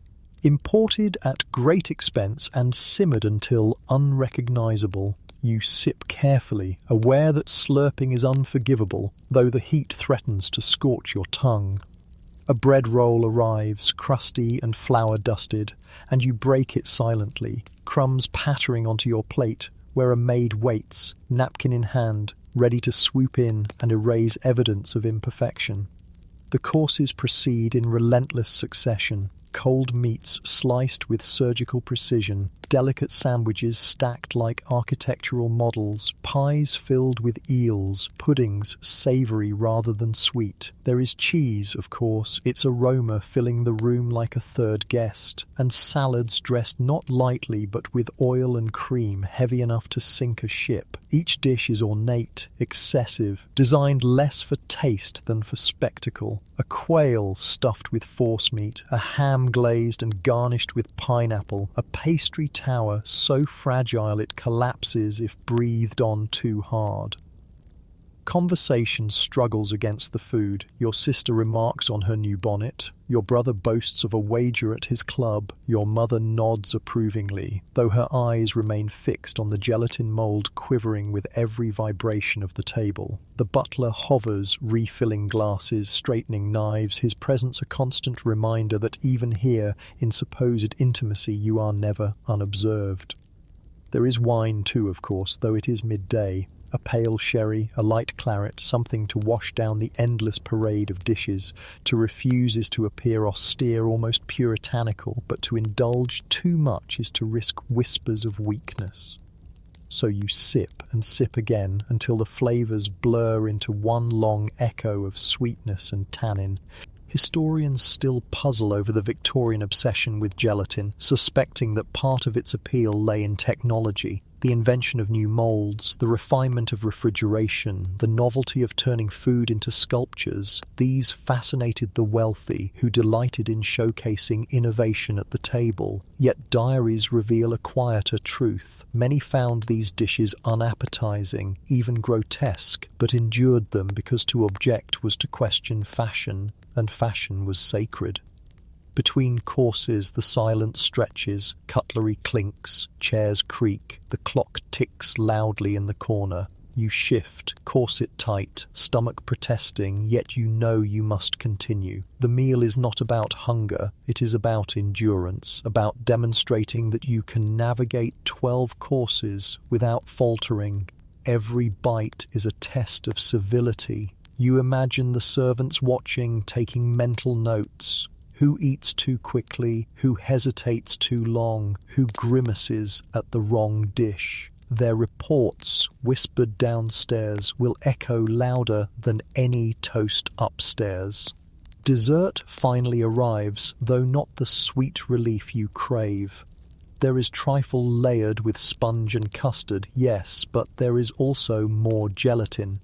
This time fruit suspended in wobbling domes, glowing faintly like artifacts from another world. You force a smile, spooning it delicately, pretending the texture does not revolt you.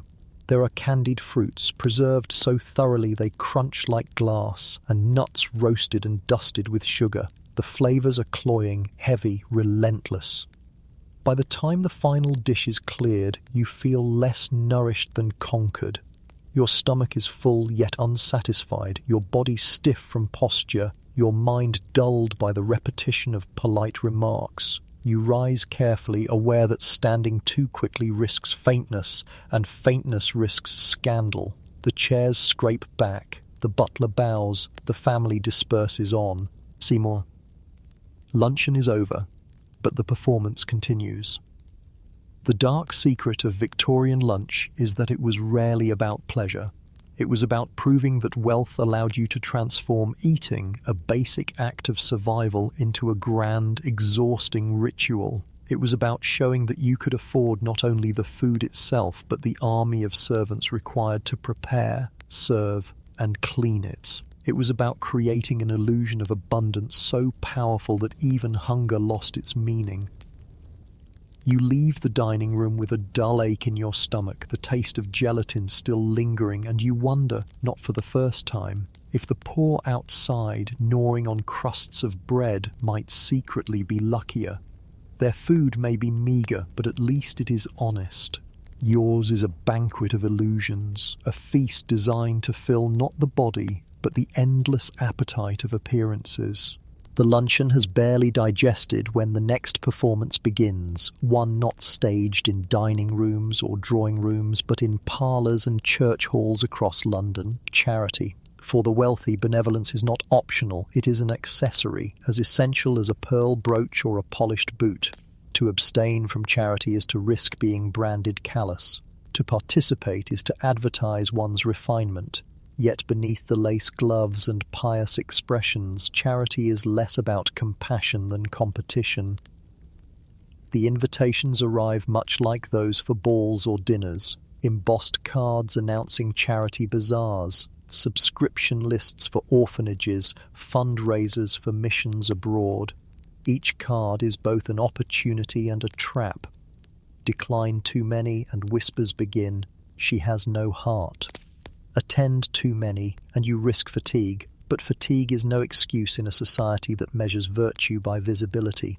And so you go, again and again, each outing another rehearsal of goodness. The church hall smells of beeswax polish, damp stone, and too many flowers crammed into vases. Tables are draped with embroidered cloths, stacked with goods ostensibly donated but often purchased outright by the very women running the event. There are lace handkerchiefs, knitted socks, jars of jam, all for the cause, though the cause itself often remains vague. Orphans, widows, distant colonies, names that exist more as moral currency than as living people. The real cause is the gathering itself, the spectacle of wealthy ladies proving their generosity before one another. You take your place at a stall, arranging items as if they were relics. Each coin dropped into the box is less a donation and more a token in the game of appearances.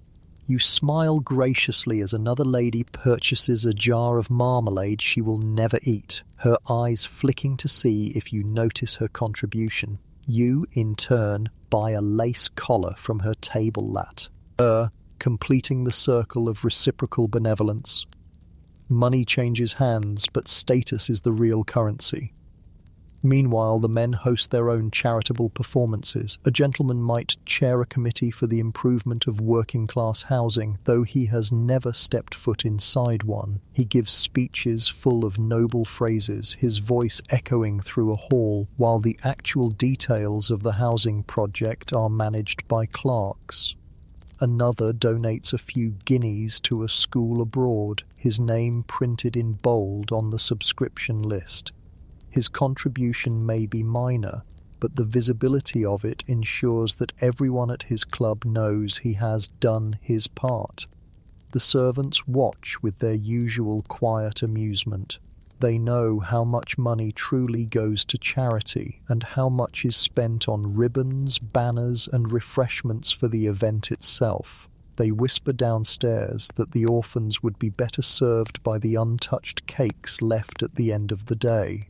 Still, they iron the tablecloths, polish the teapots, and carry the baskets of goods, because charity for the rich is never truly about the poor, it is about the rich.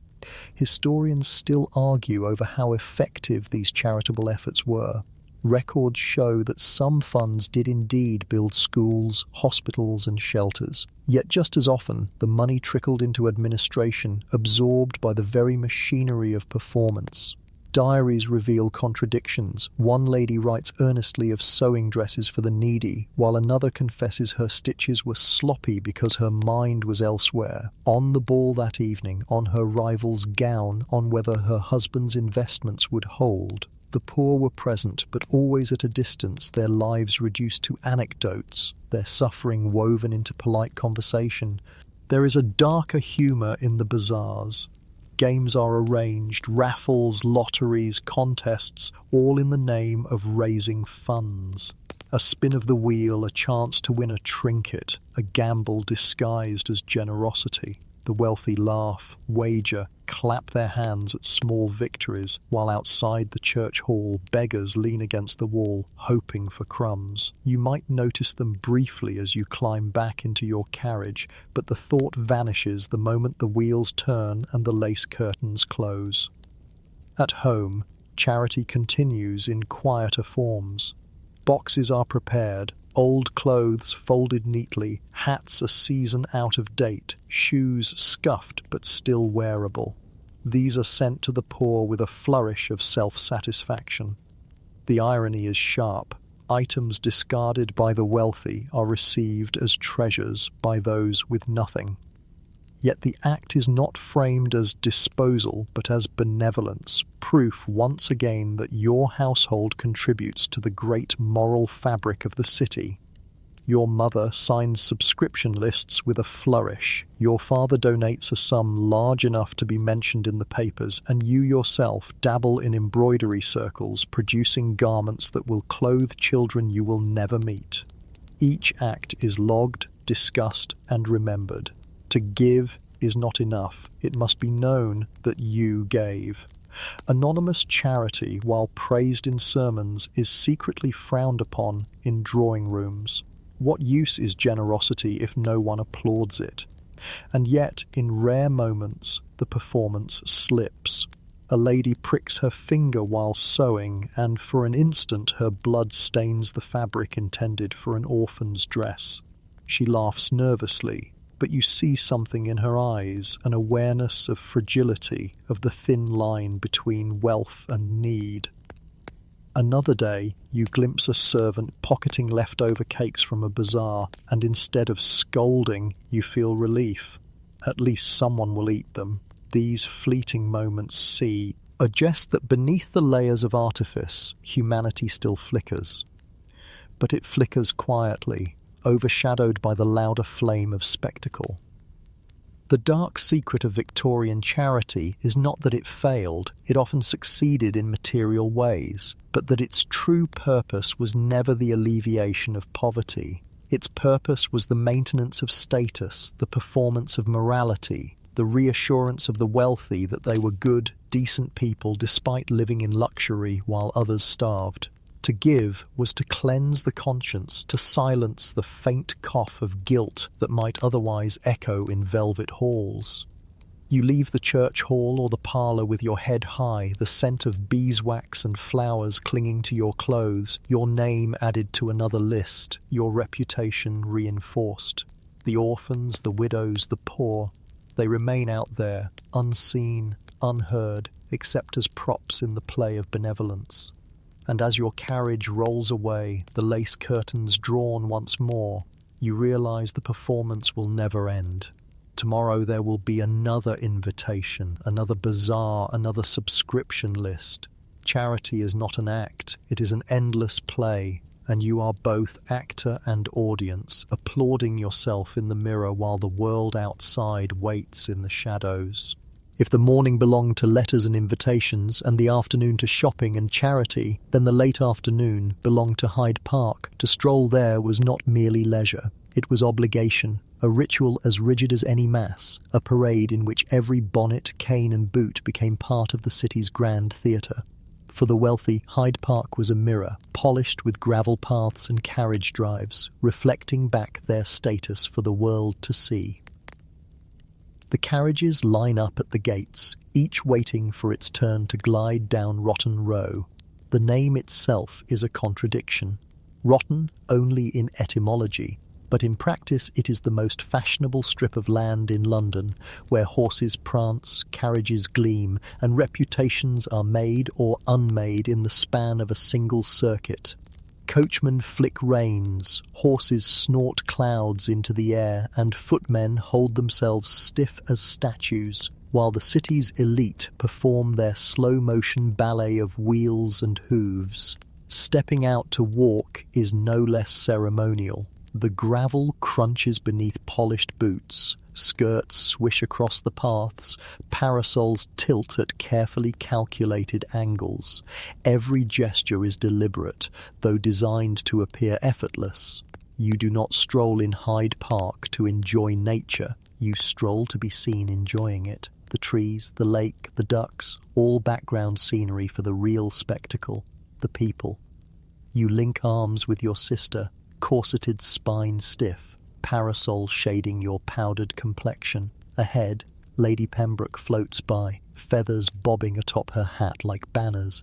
Behind, Sir Wilfrid tips his cane in acknowledgement, his niece trailing like a reluctant shadow. The air hums with murmurs, nods, faint smiles exchanged like currency. To bow too deeply is to seem desperate. To bow too little is to risk insult. Every movement is weighed, every glance tallied. Vendors wander the edges of the paths, hawking roasted chestnut, T.S., lemonade, even penny trinkets. Children dart in and out, clutching kites or hoops, their laughter piercing the murmur of polite conversation. Beggars linger too, though discreetly moved along by constables if they stray too close to the parade. The contrast is stark, wealth and want separated by a few yards of gravel, one side pretending not to see the other. The park is where fashion is unveiled, gowns shown off before they ever grace a ballroom. Bonnets are tilted just so, gloves pulled tight, boots polished until they reflect the sky. Gentlemen flaunt new canes, some with jewelled handles, others with secret compartments for brandy or pistols. Dogs trot beside them, tiny lapdogs or sleek hounds, each chosen less for companionship than for what they signal about their owner's taste. And then there are the photographers, bulky cameras set up on tripods, their operators fussing with cloths and plates.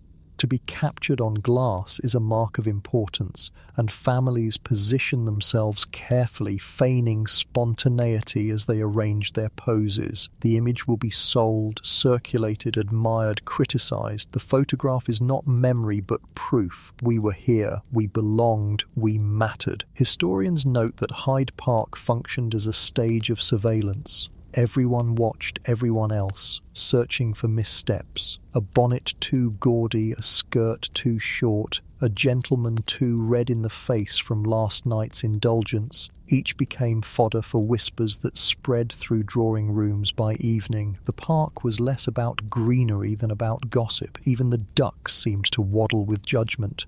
Of course, accidents happened. Horses reared unexpectedly, dumping their riders into the dirt. A lady fainted once, her corset too tight, collapsing like a felled tree onto the gravel. Children tripped, parasols snapped, hats flew off in sudden gusts of wind. Each mishap was either mortifying or amusing, depending on who suffered it. If your rival fainted, it was scandal. If your friend lost her hat, it was comedy. Either way, the park devoured every incident, chewing it into gossip and spitting it out across the city. The irony is that, despite its grandeur, Hyde Park was not truly restful. The air was thick with coal smoke drifting in from the city, the gravel dusty, the crowds suffocating. Yet people flocked here because not to appear was worse than any discomfort. Presence was power, absence was weakness. Even if you had nothing to say, nothing to wear, nothing to prove, you walked, you bowed, you smiled. To opt out was to erase yourself from the collective memory. Servants played their part too. Nursemaids pushed prams along quieter paths. Governesses herded children. Coachmen lined the edges with folded arms and watchful eyes. They were the machinery behind the spectacle, their labour ensuring the smoothness of their master's display. Yet even they participated in the gossip, whispering about their employers' stiff postures, ill-fitting gloves, or suspiciously frequent glances exchanged with strangers. The parade was not just for the rich, it was for everyone, an open-air theatre with a cast of thousands. Sometimes, in rare moments, the performance slipped. A gentleman laughed too loudly, startling the horses. A lady lifted her skirts higher than propriety, allowed to avoid a muddy puddle, revealing a flash of ankle that sent whispers rippling like wind across the lake. A child screamed with genuine joy at a kite soaring high, his laughter piercing through the poin. Ractist murmurs like sunlight breaking through fog. These moments felt almost dangerous in their authenticity, reminders that life could be unscripted. The dark secret of the park parade is that no one truly walked for pleasure. They walked to be seen, to be judged, to confirm their existence in the eyes of others. The trees, the grass, the ducks, they were props in a play whose true subject was vanity. The wealthy paraded not because they loved the park, but because they feared invisibility. Better to be gossiped about than forgotten. As the sun dipped low, the carriages lined up again. Wheels rattling, horses stamping, drivers shouting to one another. Families filed back inside, the day's performance complete. Yet as you settled once more into your seat, skirts rustling, corset digging into your ribs, you could not shake the thought. The park had drained you more than it had refreshed you. The air still smelled of coal, the gravel still clung to your shoes, and the memory of all those watchful eyes still weighed heavy. You closed the carriage curtain, shutting out the city, but the performance was not over. Tomorrow, and the day after, and the day after that, you would return to parade again. Because in Victorian London, wealth was not a possession. It was a performance endlessly repeated, never complete. When the carriages rattle back from Hyde Park and the house once again smells of coal smoke and lavender polish, the next ritual begins: tea. To call it a refreshment is to miss the point entirely. Tea is not about quenching thirst or filling the stomach. It is a battlefield of manners, a chessboard of etiquette where the smallest gesture carries the weight of reputation. The parlour is prepared well in advance. Cushions plumped, Antimacassars straightened, the low table laid with porcelain so thin it seems it might shatter at the vibration of a whisper. Silver spoons gleam beside cups, each one aligned with military precision. The tea itself arrives in a pot large enough to be mistaken for a shrine, steam curling in delicate tendrils, promising comfort while threatening scandal. The guests arrive, drifting in with the air of soldiers reporting for duty. Bonnets are adjusted, gloves removed, skirts arranged so as not to crease. Gentlemen lean on canes, ladies flutter fans, children are shooed to the corner with biscuits. Conversation begins softly, circling around weather and fashion, but everyone knows the real war will be fought when the first cup is poured. Milk first or tea first? The question hangs heavier than it deserves. It is not simply a matter of taste, but of class, of upbringing, of loyalty to an invisible faction. Milk-first advocates claim it prevents the porcelain from cracking under the shock of heat. Tea-first loyalists insist it allows one to judge the brew's strength. Both sides accuse the other of barbarism. And you, sitting stiffly with your saucer balanced precariously, know that choosing wrongly in front of the wrong guest could doom you to weeks of whispers. The butler pours, his steady hand turning a simple stream of liquid into a test of judgment. Too strong, and your guest might wince. Too weak, and they might smirk. Sugar is offered, 10 cubes, lifted with silver tongs, each cube a crystal of status. 1 lump is modest, 2 lumps indulgent, 3 lumps reckless. You hesitate, aware that the maid refilling the sugar bowl will carry the news of your choice downstairs before the pot has cooled. Then come the pastries. Scones, golden and crumbly, split open and waiting for clotted cream. Tiny sandwiches, their crusts cut away with monastic precision. Biscuits that snap crisply, scattering crumbs like little betrayals onto the carpet. Every bite is a minefield. Spread the cream before the jam, and half the room will nod approvingly, while the other half raises silent eyebrows. Drop a crumb onto your lap, and you risk the butler's quiet cough, a signal that your dignity is unraveling. Your sister delicately balances her scone, applying jam with the gravity of a surgeon. Your brother chomps too loudly on a biscuit, and your mother's fan flutters furiously in silent reprimand. Conversation ebbs and flows around these manoeuvres. Someone mentions Lady Pembroke's masquerade. Someone else comments on Sir Wilfrid's new horse. All the while, cups are lifted, pinkies subtly extended or stubbornly tucked, each gesture weighed in the silent scales of propriety. It is astonishing how quickly the atmosphere sharpens. A rival lady compliments your gown with a sweetness just a shade too sharp, and you sense the barb beneath. Another remarks on the strength of the tea, her tone suggesting your butler may have been inattentive. Each comment is a jab, each smile a shield. The tea table is not hospitality, it is combat. Historians note that the Victorian obsession with tea ceremonies stemmed from Britain's global dominance in the tea trade. Tea was not simply a drink, but a symbol of empire, of control, of cultural superiority packaged into porcelain cups. Yet diaries reveal the quieter truth. People often found the rituals exhausting. One lady confessed that her nerves were so frayed by the constant fear of spilling she avoided drinking altogether, pretending instead to sip while praying the cup would not tremble in her hands. Servants, as ever, see through it all. The kitchen staff mutter about how many scones are wasted, how many cups of tea go cold because conversation outlasts appetite. The maids joke that milk first or tea first matters less than whether the family will leave them any scraps. The butler remains stoic, though he knows the smallest mistake, a chipped cup, a lukewarm pot, could undo an entire afternoon's performance.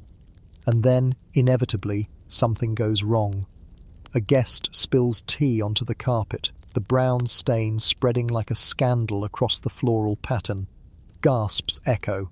Napkins are deployed in a flurry, the butler arrives with salt to absorb the liquid, and the poor guest flushes crimson, her reputation wobbling as precariously as the toppled cup. By dinner, the story will be told in 3 different drawing rooms, and by morning it will be exaggerated into a tale of clumsiness bordering on lunacy. The irony is that no one actually leaves tea feeling refreshed. Stomachs ache from too many sweets, throats burr, and from too much sugar. Heads throb from the endless performance, yet everyone smiles as they depart, promising to host their own tea soon, eager to inflict the same ritual upon others. Tea time, like every act of Victorian wealth, perpetuates itself not because it nourishes, but because it enforces the endless cycle of appearances. As the last guest departs and the butler clears the cups, the room feels strangely hollow. The chairs are slightly askew, the tablecloth dotted with faint crumbs, the air still perfumed with bergamot and tension. You sit for a moment longer, corset digging into your ribs, wondering how such a small meal could leave you so exhausted. The dark secret of tea is that it was never about tea at all. It was about power disguised as porcelain, rivalry disguised as hospitality, and survival disguised as politeness. Tomorrow you will do it all again. The pot will steam, the cups will clink, the sugar will sparkle, and the battles will resume. And you, ever the soldier in lace and gloves, will march once more into combat, armed only with a teaspoon and a smile. After the ritualized combat of tea, you might think the household would finally allow you a moment of real relaxation, a chance to shed the corset, loosen the collar, and simply breathe. But Victorian wealth rarely allowed for such honesty. Even the act of bathing, something so intimate, so fundamentally human, was twisted into another display of extravagance. And if you were wealthy enough, that extravagance was sometimes measured not in soap or water, but in champagne. The evening bath is prepared with ceremony. Servants carry bucket after bucket of steaming water up from the kitchens, arms trembling, faces flushed. The tubs themselves are immense, made of polished copper or gleaming porcelain, lined with towels embroidered in family crests. But in some houses, the water is not simply water. Bottles of champagne are poured in one after another, their corks popping like musket fire. The liquid foams, golden bubbles swirling, filling the room with the sharp, heady scent of fermented grapes. To bathe in champagne is to make a statement louder than any carriage procession or ball gown. It declares that you have so much wealth you can literally soak in it. Never mind that the bubbles cling uncomfortably to your skin, that the sticky residue leaves you smelling faintly of a tavern floor. The point is not comfort, it is spectacle. Servants whisper about it below stairs, guests gossip about it in drawing rooms, and rumours spread through the city like wildfire. Did you hear? She bathes in champagne. Even when champagne was not poured in, baths were rarely simple. Oils and perfumes were added in generous quantities, filling the air with clouds of rose, lavender, or sandalwood. Herbs floated on the surface, petals scattered for effect, as though you were less a human being and more an offering to some scented deity. Some physicians even recommended milk baths or concoctes, ons laced with salts imported from faraway seas, promising to restore youth, vigour, or complexion. The line between health and vanity blurred until it disappeared entirely. Bathing was not just for cleanliness, it was performance. The wealthy were obsessed with being perceived as spotless, even while the city outside reeked of sewage and coal smoke. Diaries reveal how women spent hours preparing for a bath, selecting the right perfumes, the right attendants, the right moment to emerge looking radiant. Men boasted of Turkish baths, of sweating out impurities in marble chambers while attendants scrubbed them raw with coarse mitts. Cleanliness was less about hygiene and more about superiority, proof that you were above the grime of ordinary life. But there was a darker secret hiding beneath the bubbles. For all the scented waters and elaborate rituals, true bathing was rare. Many Victorians, even the wealthy, still avoided full immersion, preferring sponging or partial washes. The champagne bath was an exception, a rare indulgence turned into legend, but the everyday reality was more complicated. Pipes were unreliable, hot water scarce, and tubs heavy. What mattered most was not how clean you became, but how clean you appeared. The servants, of course, bore the burden. They hauled the water, polished the tubs, emptied the basins afterward. Imagine carrying bucket after bucket of champagne upstairs, only to dump it out again once your mistress had finished. The smell would linger in the corridors, faint and sour, long after the glamour had faded. Below stairs, the maids joked bitterly. We drink ale, they bathe in wine. Laughter followed, but so did resentment. Sometimes the absurdity of it all was undeniable. One anecdote tells of a lady who insisted on bathing in champagne every night for a week, only for her skin to break out in rashes from the constant exposure. Another story tells of a gentleman who attempted the same, but his servants, unwilling to waste so much, watered the champagne down until it was barely more than fizzed tap water. He never noticed, and the servants pocketed the difference.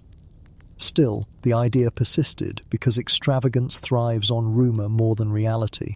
To say you had bathed in champagne, even once, was to secure your place in the endless gossip chain. Whether it was comfortable, practical, or even true hardly mattered. What mattered was that it sounded outrageous enough to be believed. Historians debate how common such baths really were. Some argue they were vanishingly rare, more myth than practice, exaggerated by newspapers eager to paint the wealthy as frivolous. Others point to expense records, lists of purchased bottles far too large for simple drinking, suggesting that at least a few households indulged. But whether fact or fiction, the image endures, the wealthy, naked and perfumed, sinking into golden foam while the rest of London struggled to afford soap. And so you sit, submerged, bubbles clinging, skin tingling from the alcohol. The room glows with candlelight reflected on copper, servants waiting discreetly outside, ready to assist the moment you ring. You close your eyes, inhaling the mingled scents of grapes and roses, trying to believe this is luxury. But part of you knows the truth. The bath is not for you, it is for them, for the whispers, the rumours, the performance of wealth. You are not bathing to feel clean, you are bathing to remind the world that you can. The dark secret of champagne bathing is that it is not indulgence but imprisonment. You must continually invent new ways to display your wealth, new spectacles to keep society entertained. One day it is gelatin moulds, the next day it is champagne baths. Each performance escalates, leaving you exhausted, sticky and no cleaner than before. But you smile, you emerge, you let the servants wrap you in embroidered towels, and you pretend the ritual has refreshed you. Tomorrow, perhaps, it will be rose water, the day after milk. But tonight it is champagne, bubbling faintly as the candles burn low, a golden prison disguised as a luxury. By the time evening descends and the smog outside glows orange under the lamps, the true centerpiece of the day arrives, dinner. It is not merely a meal, but a marathon, a spectacle of etiquette and excess in which corsets tighten like iron bands, cutlery multiplies like rabbits, and conversation teeters between performance and survival. If luncheon felt like endurance, dinner is endurance elevated to the level of art. Preparation begins hours in advance. Servants transform the dining room into a glittering stage, candles arranged in silver candelabras, decanters polished until they shine like jewels, napkins folded into intricate shapes that resemble swans, pyramids, or crowns. The table stretches the length of the room, groaning beneath its finery even before the first dish is placed. Each place setting bristles with cutlery, knives, forks, spoons of varying sizes, so numerous that even the most practiced diner sometimes hesitates, praying they remember the rule. work from the outside in. A single mistake, the wrong fork lifted at the wrong moment, can condemn you to weeks of ridicule. Then comes the corset. For women, dinner is less about eating and more about appearing to eat while tightly bound. The maid laces you with practiced strength, tugging until your waist shrinks to fashionable proportions. Breathing becomes shallow, movement restricted, and the prospect of actually consuming 12 courses feels like a cruel joke. You glance at yourself in the mirror, spine straight, bosom lifted, ribs compressed, and you wonder, not for the first time, how many women faint not from delicacy but from sheer lack of oxygen. Men are no freer. Their collars are stiff, their cravats knotted tightly, their waistcoats snug. They must sit straight, never slouch, never loosen a button, no matter how stifling the room becomes. A gentleman undone is no gentleman at all. Comfort is a lee, luxury reserved for the poor. The wealthy endure, smiling through gritted teeth. The guests arrive, cloaked in silks, velvets, and jewels that sparkle under the candlelight. Perfumes mingle with the scent of roasted meats and buttered vegetables, creating a heady atmosphere equal parts intoxicating and suffocating. The butler announces each arrival, voices echoing through the hall, and introductions are made with bows, curtsies, and smiles polished as carefully as the silver. By the time everyone is seated, the room hums with tension disguised as anticipation. The first course is served and the marathon begins. Soup, steaming and fragrant, ladled into bowls by footmen who move like dancers. You sip carefully, aware that slurping is a crime punishable by exile from polite society. A gentleman once told a joke about a man who slurped at dinner, and the man's reputation never recovered. You keep your lips pursed, your spoon angled just right, your face a mask of serenity even as the heat burns your tongue. The courses follow one after another, relentless as waves. Fish, meat, poultry, vegetables, each arranged with artistic flourish. The plates arrive and vanish in a rhythm so smooth it feels choreographed. Yet beneath the elegance lies constant danger. A fishbone caught in the throat, a sauce dripping onto silk, a knife slipped awkwardly. Each mishap could unravel an evening. And always the cutlery looms, rows of gleaming tools daring you to falter. Dessert forks, oyster forks, fish knives, soup spoons. It is less a meal than a test of memory. Conversation threads through the courses like embroidery, delicate and precise. You must never dominate, never fall silent, never stray too close to scandal unless you are skilled enough to veil it in wit. Men discuss politics, railways, hunting. Women discuss fashion, literature, and mutual acquaintances. Laughter must be musical, never shrill. Smiles must be warm, never broad. The entire room is a symphony of restraint, each note carefully placed. Wine flows freely, decanters passed with ritual care. Claret, port, champagne, all chosen not merely for taste, but for status. To refuse wine is suspicious. To drink too much is disastrous. You sip, pace yourself, and silently pray that your corset holds steady as the liquid presses against your ribs. The irony is cruel.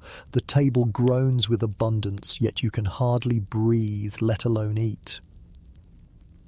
By the 6th course, you are no longer hungry, if you ever were. Yet you must continue smiling, tasting, praising each dish as though it were ambrosia. To falter is to insult the host, and insult is social suicide.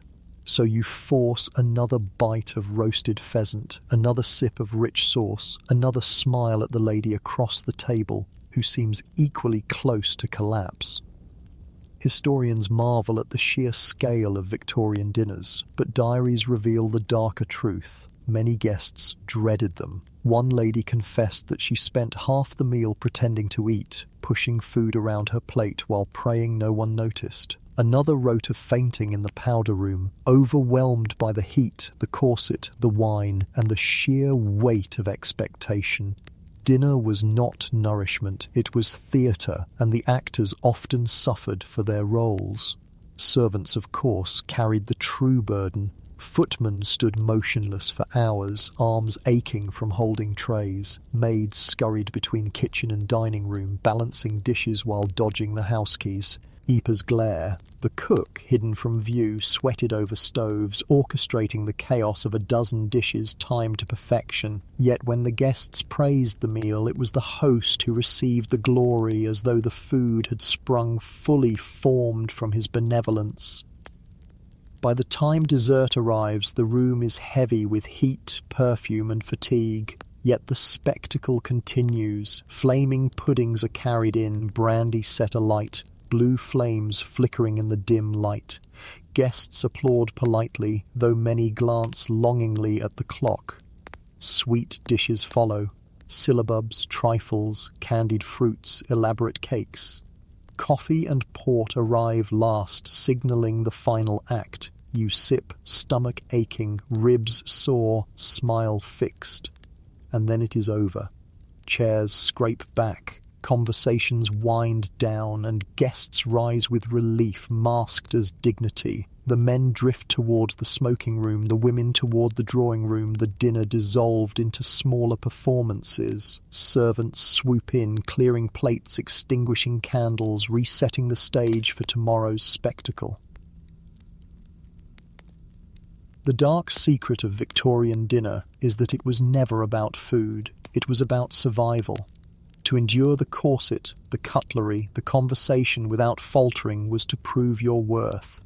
To fail was to invite whispers, mockery, even exclusion, and so you sat, ate, drank, smiled, and endured, night after night, until dinner itself became indistinguishable from theatre, and the only true nourishment was the relief of standing when it was finally over. You walk away, stomach stretched, lungs compressed, head buzzing with wine and exhaustion. The night is not finished. Parlour games, music, or scandal still await.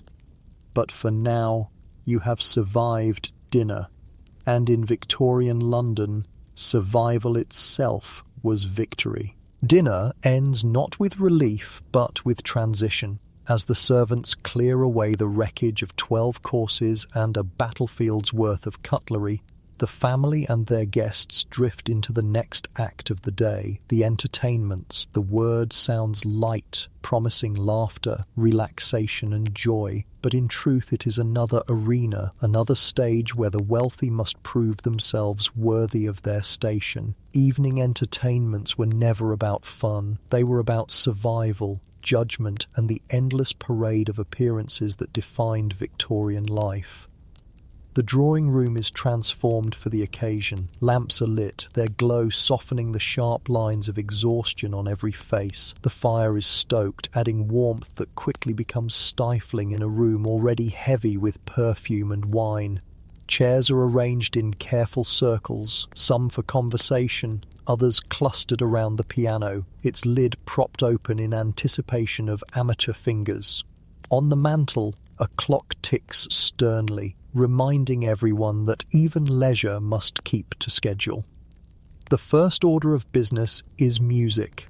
A young lady is coaxed, or commanded, into sitting at the piano. She smiles nervously, hands trembling slightly as they hover over the keys. The guests murmur encouragement, but beneath the polite words lies a sharp edge. This is not about enjoying the music. It is about judging whether she can perform with grace. She begins, haltingly at first, then more steadily, playing a Chopin nocturne that echoes faintly against the polished walls. A wrong note clangs and the room stiffens. She presses on, cheeks flushed until the final chord fades. Applause follows, polite but restrained, enough to signal approval but not enough to suggest enthusiasm. Next, someone reads aloud. A book of poetry is opened, verses chosen carefully to avoid offence. Words about roses, stars, noble suffering, safe, dull, predicted. Lee. The listener's eyes glaze, though they nod as though moved. To yawn is unthinkable, to criticize is suicide. You murmur charming when the reader looks your way, even though you silently think a cold report would be more stirring. Games follow. Charades, blind man's buff, riddles. The young are expected to throw themselves into these with enthusiasm, while the older smile indulgently, pretending to enjoy the sight. Laughter ripples through the room, sometimes genuine, more often forced. A guest acts out a scene clumsily, flapping arms to imitate a bird, and the room erupts into carefully measured amusement. The joy is not in the game, but in the spectacle of enduring it without slipping, without revealing boredom or disdain. Sometimes a storyteller takes the floor. Ghost stories are especially fashionable, their gothic shadows dancing nicely with the candlelight. Tales of haunted abbeys, spectral carriages, figures glimpsed in fog. These send shivers through the guests, though most are more entertained by the theatrical gasps of their companions than by the stories themselves.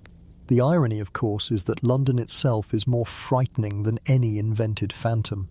Outside the window, real fog swallows the streets, real dangers lurk in alleys, but inside, the wealthy play at fear, safe in their velvet cages. As the night wears on, conversation fragments. Small groups form, whispering about scandals, debating politics, gossiping about who danced too much with whom at the last ball. The butler glides through silently, refilling glasses with port or sherry, his presence a constant reminder that even leisure is supervised. Servants hover at the edges, watching, listening, carrying whispers downstairs like smugglers of secrets.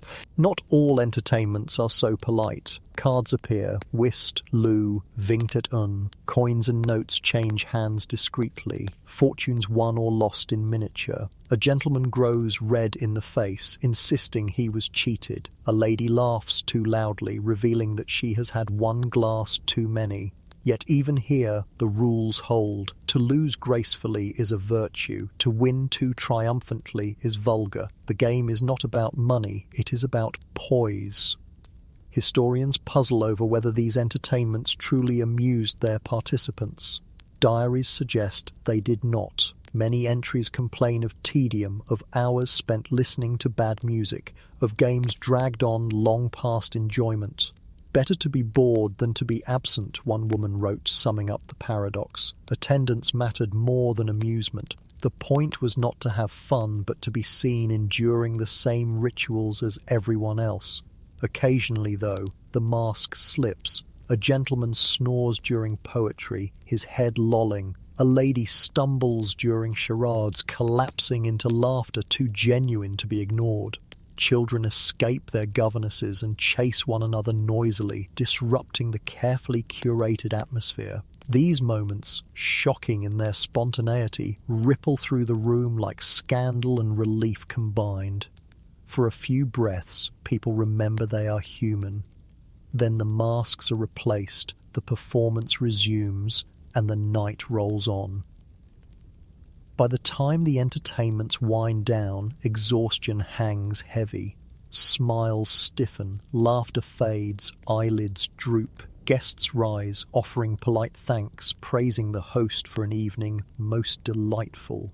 Carriages are called, cloaks fetched, hats adjusted. Outside, the fog waits, thick and damp, ready to swallow them back into the city. Inside, servants begin the labour of dismantling the stage, extinguishing candles, collecting glasses, folding napkins, resetting the room for tomorrow's charade. You retreat to your chamber. Corset loosened at last, head pounding with the mix of wine, perfume, and relentless performance. You replay the evening in your mind. Did you laugh enough? Too much? Did you speak too boldly, too softly? Did anyone notice when you stifled a yawn? Sleep comes slowly, tangled with doubts, dreams haunted not by ghosts, but by the endless pressure of appearances. The dark secret of evening entertainments is that they entertained no one. They existed not for joy, but for judgment, not for pleasure, but for preservation of status. The piano, the poetry, the games, they were scaffolding propping up the illusion, that wealth brings happiness. But beneath the scaffolding lay exhaustion, boredom, and the quiet knowledge that even leisure was labor, endless and unforgiving. And yet tomorrow night you will do it all again, because to stop is to vanish, and in Victorian London vanishing is worse than boredom. While the drawing room fills with laughter measured like teaspoons and card games played with strained politeness, another world hums beneath your feet. It is louder, rougher, more alive. The servants' hall, the kitchens, the scullery, the kingdom below stairs runs parallel to your gilded existence, its rhythm faster, its rules sharper, its secrets darker. If the upstairs world is a play, staged for society's gaze, then the downstairs world is the engine room that keeps the curtain from falling.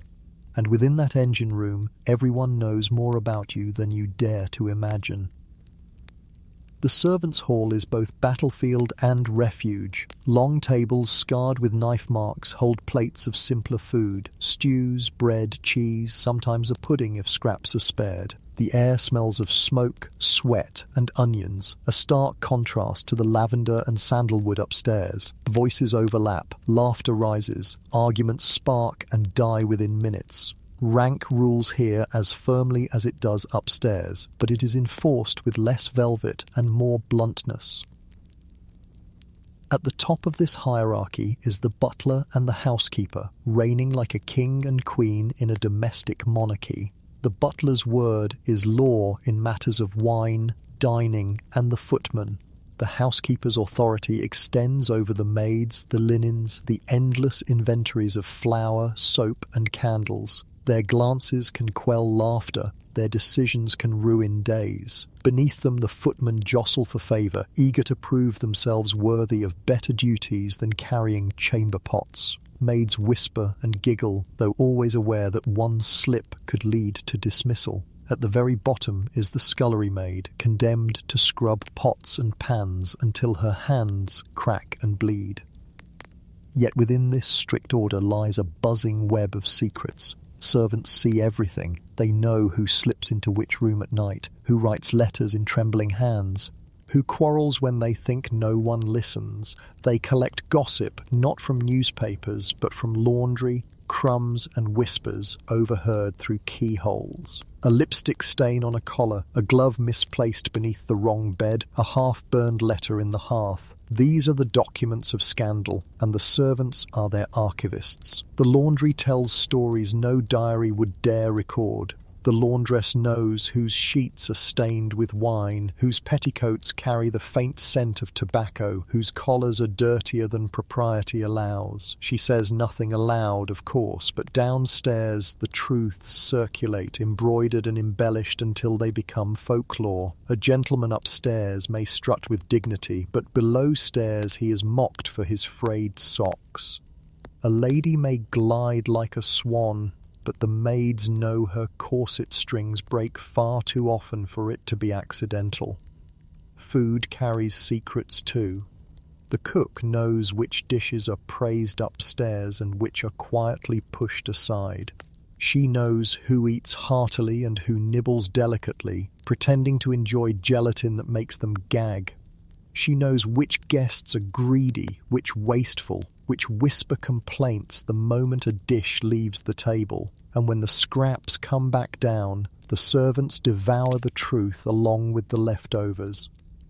Even the stable boys contribute their share. They overhear conversations as carriages rattle through the streets, catching snippets of gossip carried on drunken voices. They know whose boots track in mud from neighbourhoods no gentleman should visit. They know which horses are overworked because their masters insist on constant appearances at Hyde Park. They speak little, but their silences are loaded. Historians often portray servants as silent shadows, but diaries written by the few literate among them reveal something else, a vibrant, noisy culture full of rivalries, jokes, and secret rebellions. They mimicked their employers in private, putting on mock dinners where they parodied the stiff manners and absurd excesses upstairs. A footman might hold a spoon aloft, imitating a pompous lord. A maid might stumble with a tray, mocking a nervous debutante. These moments, full of laughter, were tiny rebellions, proof that they saw through the facade. There were darker rebellions too.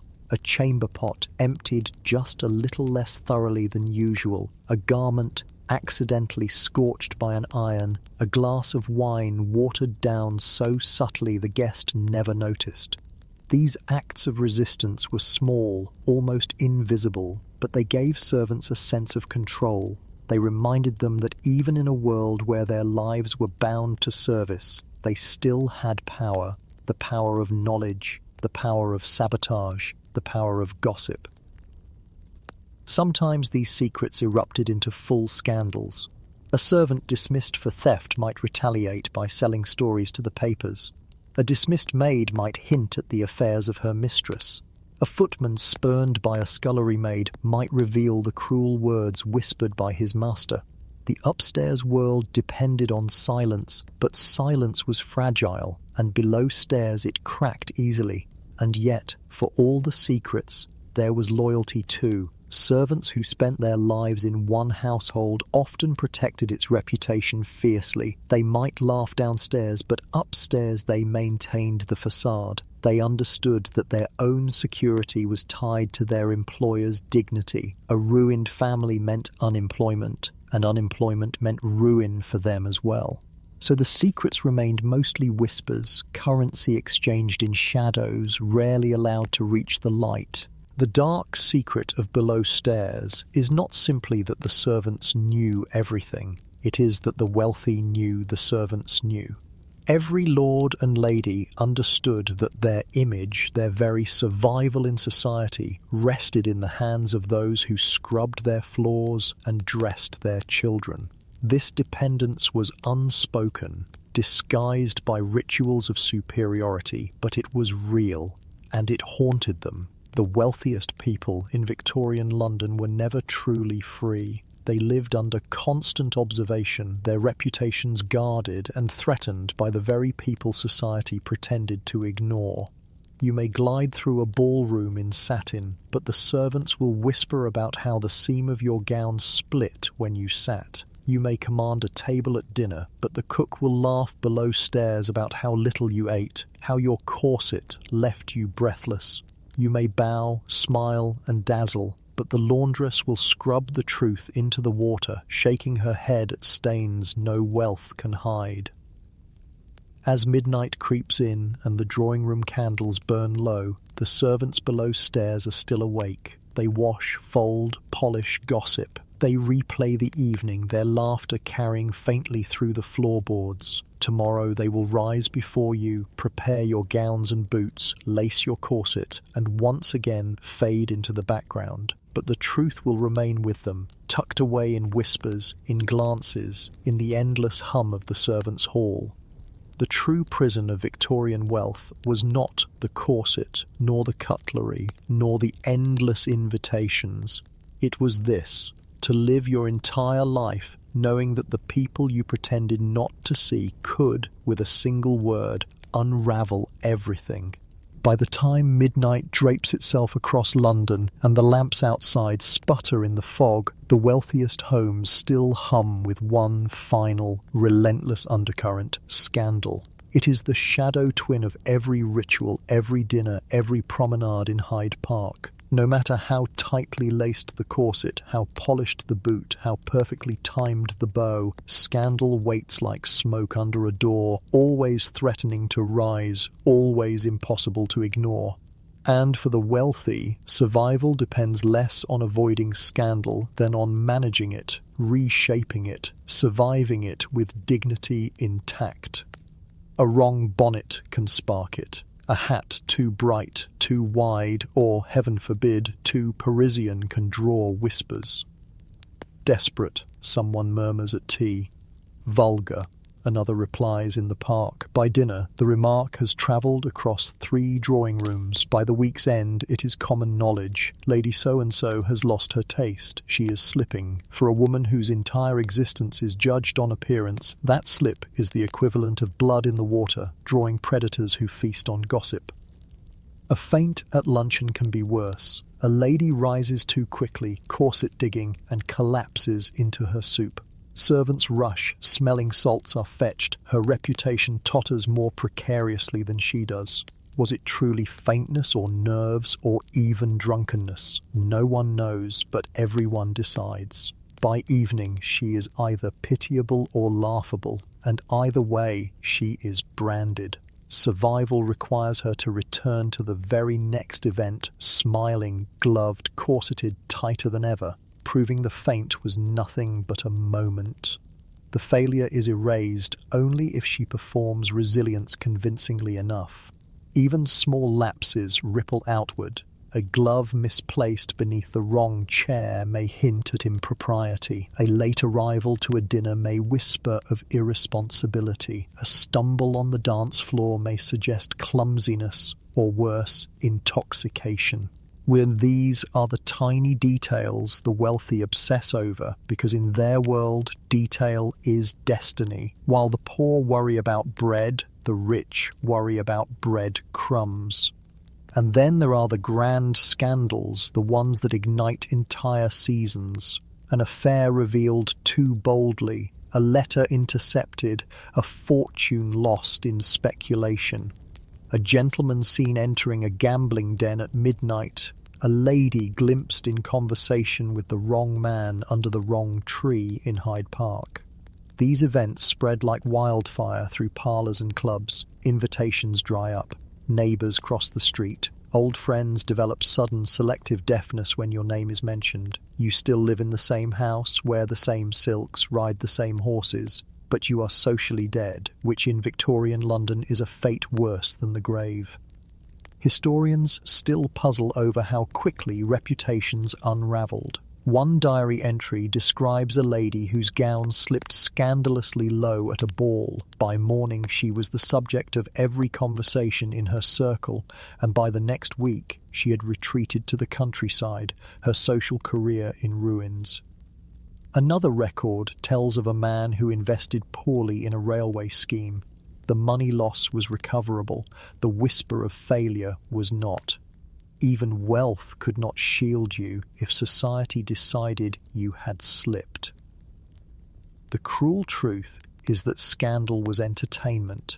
In a world where leisure consumed every waking hour, gossip was the only sport that never ended. People listened for it at tea, whispered it during charity events, shouted it in clubs thick with cigar smoke. Scandal fed the appetite for drama, and it allowed the wealthy to reassure themselves. At least it is not me. But the reassurance was fragile. Today's spectator could be tomorrow's spectacle. Servants, as ever, played a dangerous role. They were both protectors and sources of scandal. Their silence preserved reputations, but their whispers could destroy them. A laundress noticing a stain, a footman overhearing laughter in the wrong room, a maid glimpsing a letter meant for other eyes. Each carried stories that could fuel fires. Sometimes they remained loyal. Sometimes they sold their knowledge to gossip papers eager to scandalize the public with tales of aristocratic folly. The butler knew became an unspoken phrase in drawing rooms, half joke, half terror. Survival demanded constant vigilance. You rehearsed smiles, perfected gestures, monitored every word. You dressed not for yourself, but for society. Ate not for hunger, but for appearances. Walked not for exercise, but for visibility. Every act was calculated to deflect scandal. Yet the calculation itself often created new risks. The lady who laughed too freely seemed frivolous. The gentleman who drank only water seemed sanctimonious. The line between safety and scandal was as thin as a glove's seam. And yet, for all its terror, scandal also offered opportunity. Those skilled in manipulation could weaponize it. A whispered hint about a rival's gown, a sly comment about another's lateness, these could shift attention, deflecting scrutiny. The truly cunning could rise on the ruins of others, their reputations polished by comparison. To destroy with gossip was considered cruel but clever. To survive gossip unscathed was considered genius. The dark secret is that scandal was the lifeblood of society. It kept the wealthy awake, alert, hungry. Without it, the endless rituals, tea, dinners, promenades, would collapse into unbearable boredom. Scandal provided stakes in a game otherwise devoid of consequence. The poor had hunger, work, survival to occupy them. The rich had scandal. It was their bread and their cure. Cuss, their terror and their entertainment, their punishment and their prize. You retreat to your bedchamber at night, corset finely loosened, face scrubbed free of powder, body aching from hours of performance. But even then, sleep does not come easily. You replay every word, every glance, every slip. Did you bow too shallowly? Did your laugh sound false? Did anyone notice your hand tremble as you lifted your teacup? Survival means analyzing, correcting, preparing for tomorrow. The game never ends. And as you drift into uneasy dreams, you know the truth. In Victorian London, being rich was not safety. It was peril. You lived inside a house of cards, stacked high with silks and silver, and the faintest whisper could bring it crashing down.